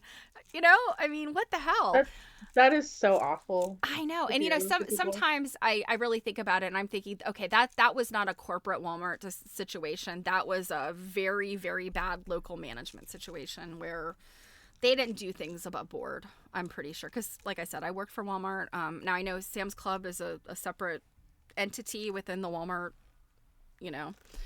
Um, and yeah, I don't know. That was a local thing, but yeah, like picking strawberries here in California. Yeah. So, Mom, my friend is not in California, but is in that northern West Coast area. So it's the same. It's the same situation there.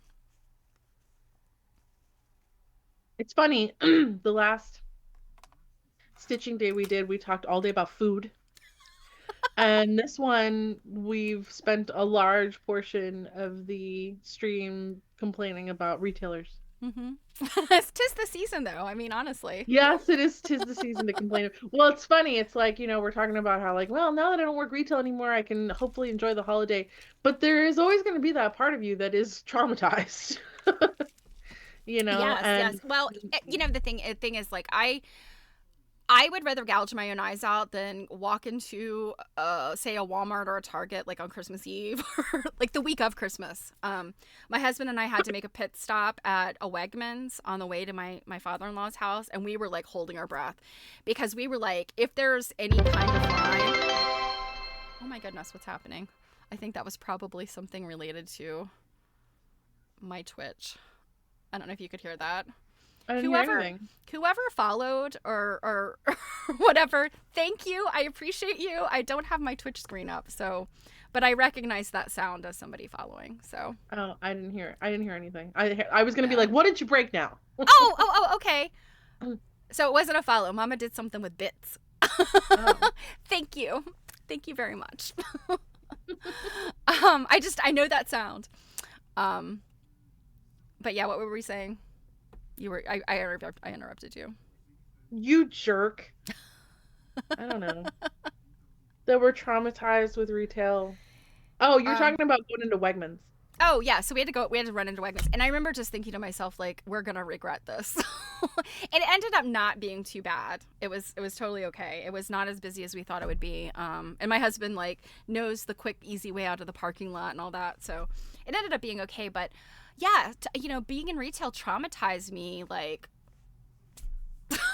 so much that I just, yeah, I mean, there were years after I left. Target was my last like full-time retail job, where I didn't go into Target at all the month of December because it was just too crazy. It just, ugh.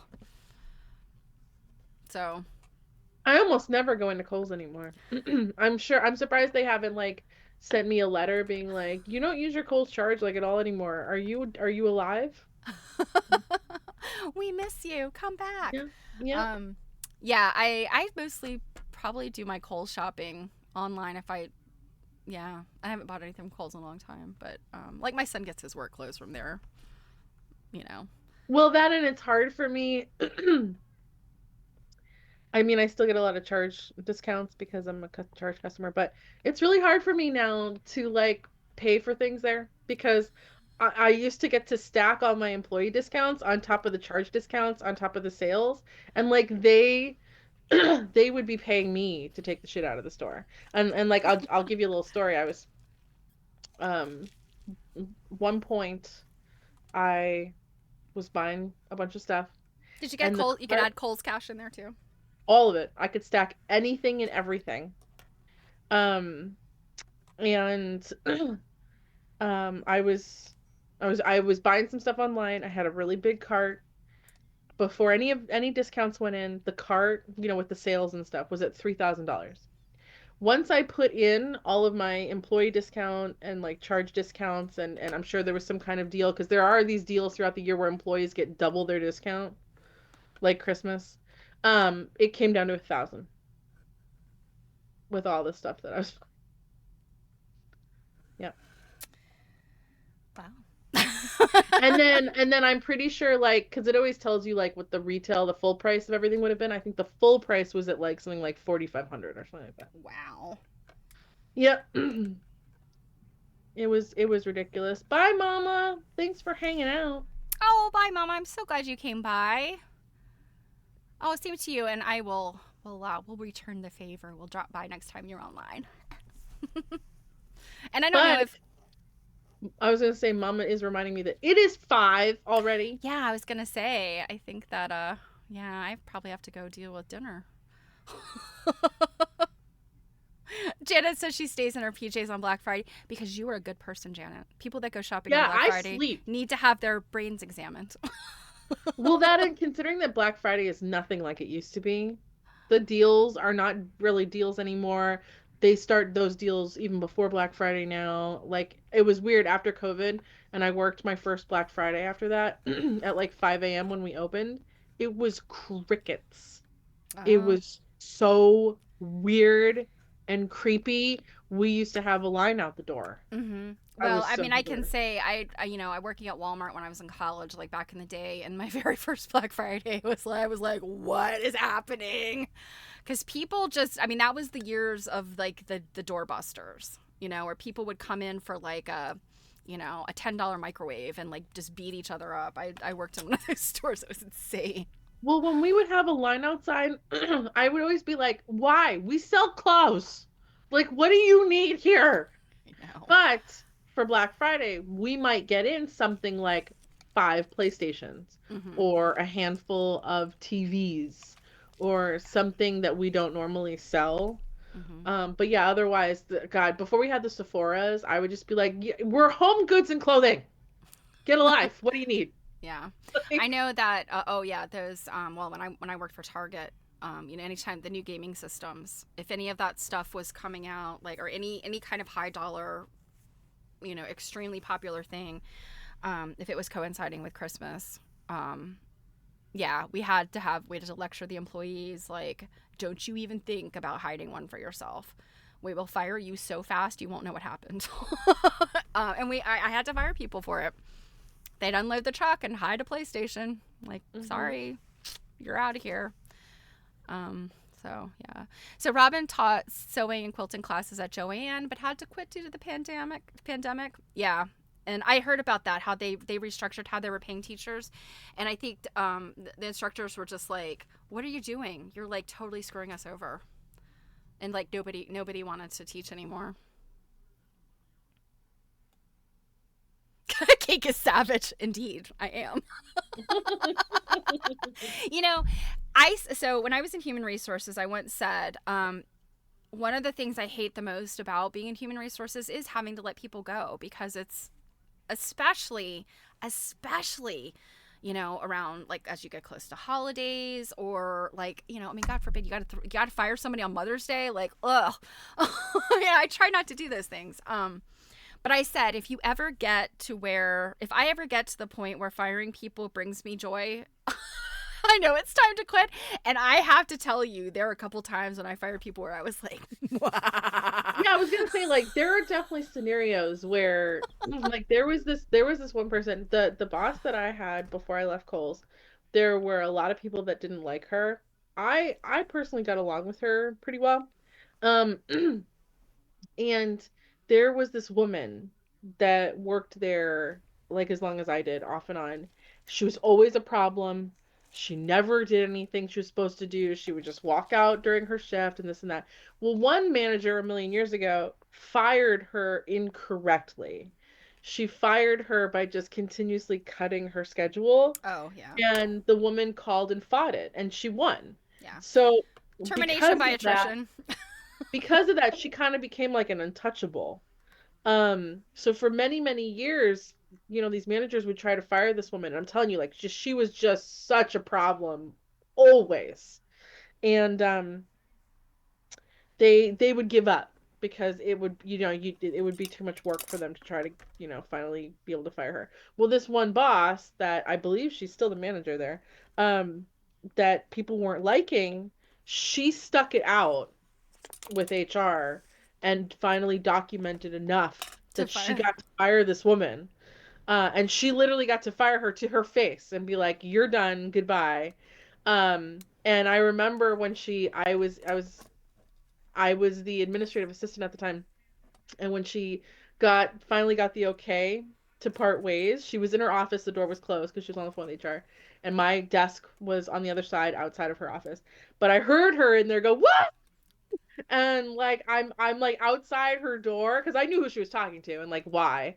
And like she bursts through the door and like gives me a big hug. And so I said to her, I had always said to her, I'm like, you know what, no matter what anyone says about things they don't like about you, you will go down in history among the quote dinosaurs, and those are the people that have been around a long time. Uh-huh. But you'll go down in history as finally the person that stuck it out to get rid of that terrible employee. And she was awful. Oh my God. Yeah, I had some pretty awful employees, and for the most part, though, in our case, um, we would either piss them off so much they'd leave, or they would just find another job. I can only think of like maybe one or two situations where we had kind of a scary situation where somebody was going to be like, we couldn't touch them. Um, because at least when I was in human resources, I was well trained and I knew how to. And managers were not allowed to fire people without me there, so that they did it right, you know. And I never liked to fire people because, especially in like big box retail, I mean, you're dealing with like single moms who it's like their second job and they're trying to make ends meet, or they've lost their job and it's their only income. And, I just always felt so bad for people. Um, but yeah, it is what it I is. have to tell you, most of the people that I ever saw get fired, and I mean over 17 years, that's a lot of people. Yeah. Um, I I think there's only like two or three people that got fired like for not real reasons, for things they didn't deserve. Most people that I know that have been fired, they 100% deserved it. Yeah.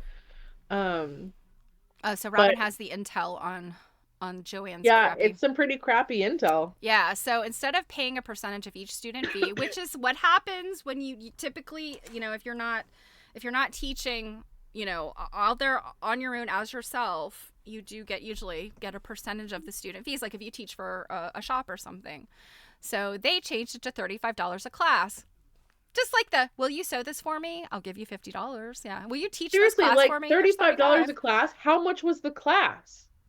Like I feel Yeah. like $35 could be what the class fee is. Yeah. And so, and this is the worst part of it, decided they would no longer use retirees and outside staff. All teachers had to be regular employees who are making minimum wage and had to teach during their shift. So you're making minimum wage, you're getting a $35 extra. Woo woo. Oh gosh, Smart Art, it's so good to see you. I'll catch you later. Happy New Year. But yeah, I mean, again, and that goes back to we're talking about decisions made by people who are not, um, textile and crafts people. They don't understand what it means. They're just like, whatever. Robin said classes ran from 35 to $150. I believe If it. a class fee is $150 and you're paying me 35, like that's just highway Yeah. robbery. And I would be really I would be super curious about, all of that. Like, I will what say, what do like, the I numbers look like? never my local Joann's, the little poopy one, which is funny. I thought it was the smallest Joann's I'd ever seen, but actually the Joann's that's closer to this house is like a closet. Yeah, our Joannes It are is so stuffed into tiny. weird shaped, weird Yeah, shaped it's spaces and in the stuff. corner of a strip mall, Yeah. and it's bizarre and like a closet. But anyways, I have never had a Joann's near me that was big enough to ever even have classes. Yeah, But like, yeah, none of mine did Robin, too. that is like, I almost feel like you would do better to just like run a class out of the church, the basement of a church or Mhm. something, and charge and use their tables and whatnot. Yeah. We had a maximum of 10 students per class. The most I ever taught was 5. And were the $150 ones, was those like a series of classes, or was that like some kind of big expensive thing that could be taught? I don't know. I feel like all the ones that I ever saw, at the Joanne ETC, which is kind of far from me, they were all things like, they did like cake decorating, and I think they did a basic beginning sewing and a basic beginning quilting. But I never paid like a whole lot of attention to like what they were, what the classes were exactly. And I feel like they made a move like away from, again, it was like, and I hate, it was more like, like the, what's the right word for this? Like the shitty crafts, like What? trendy crafts, things that are not like, it's, getting a quilt. Okay, so a series of classes. Learning how to sew or learning how to quilt, I think those are, well, like learning how to sew is a life skill. I Mhm. firmly believe everybody needs to learn that. Learn how to sew while you're volunteering and working your crappy retail job. It's like these are the things that every human being should learn. Um, I don't know. I see those as like really solid, things that, are well worth the money. $150 to learn some, basic. The investment. Yes, it's an investment. But if you're going to learn how to make like, I don't know, the kind of crafts that like you give it to somebody as a gift and they're like, "Oh, thank you." And they put it out one year and then you never see it again because it's basically trash. Like those God. kind of crafts. The sort of dollar store crafts. Those TikTok channels, that kind of stuff. That's the kind of stuff that they would teach at my Joanne ETC. And it's like, that's cute and everything. But first of all, you could watch a YouTube video of it, a 5-minute YouTube video of it, and it's kind of a waste of your money. It's not a super good class. So I don't know. And that's that trendy stuff that they see as like, oh, we can get 50 people that want to take a $35 class versus 10 people that want to take a $150 class. You know what I mean? Like it's that kind of dollars and cents that these robber barons of Wall Street are looking at. So yeah. So 1 day a week for 1.5 hours. Okay, 4 to 6 weeks in duration. Yeah, and I feel like, I wonder, Joanne. My guess is yes, crafts for kids. Yes. How many people? Well, unless they did not have a local store, a local quilt shop, I probably would not necessarily choose Joanne for like a 4 to 6 week duration. No. Unless it was my only choice, I would go to the local quilt store more because I feel like those people would be like way more focused on quilting. So, but I would like to have taken a quilt class from you, Robin. I think that is unfortunate that Ditto. they did what they did because you were providing a good service in your area, and we just don't have that in my area at all. So, and I will circle back and say, please, please, nobody take offense if I craft on your favorite type of craft. I think that making things with your hands, no matter what it is a good thing. Um, yeah, even if it's just cutting and pasting construction paper, it's a good thing. So, well, Yeah, I'm fading away. I think that I'm gonna have to go cook dinner, and then maybe. Watch the rest of Lisa Well, Frank. definitely, I'm watching the rest of the Lisa Frank documentary. But maybe my late night will be reading the Joanne Reddit because I did not know there was one. Oh. I should have known there was one. Yeah, I was gonna say, isn't there like a Reddit for like everything? There's a Reddit for everything. If you're not a Reddit person, I don't recommend going there because you will fall down a hole and you'll never Oh climb yeah, out. it's not good for your mental health.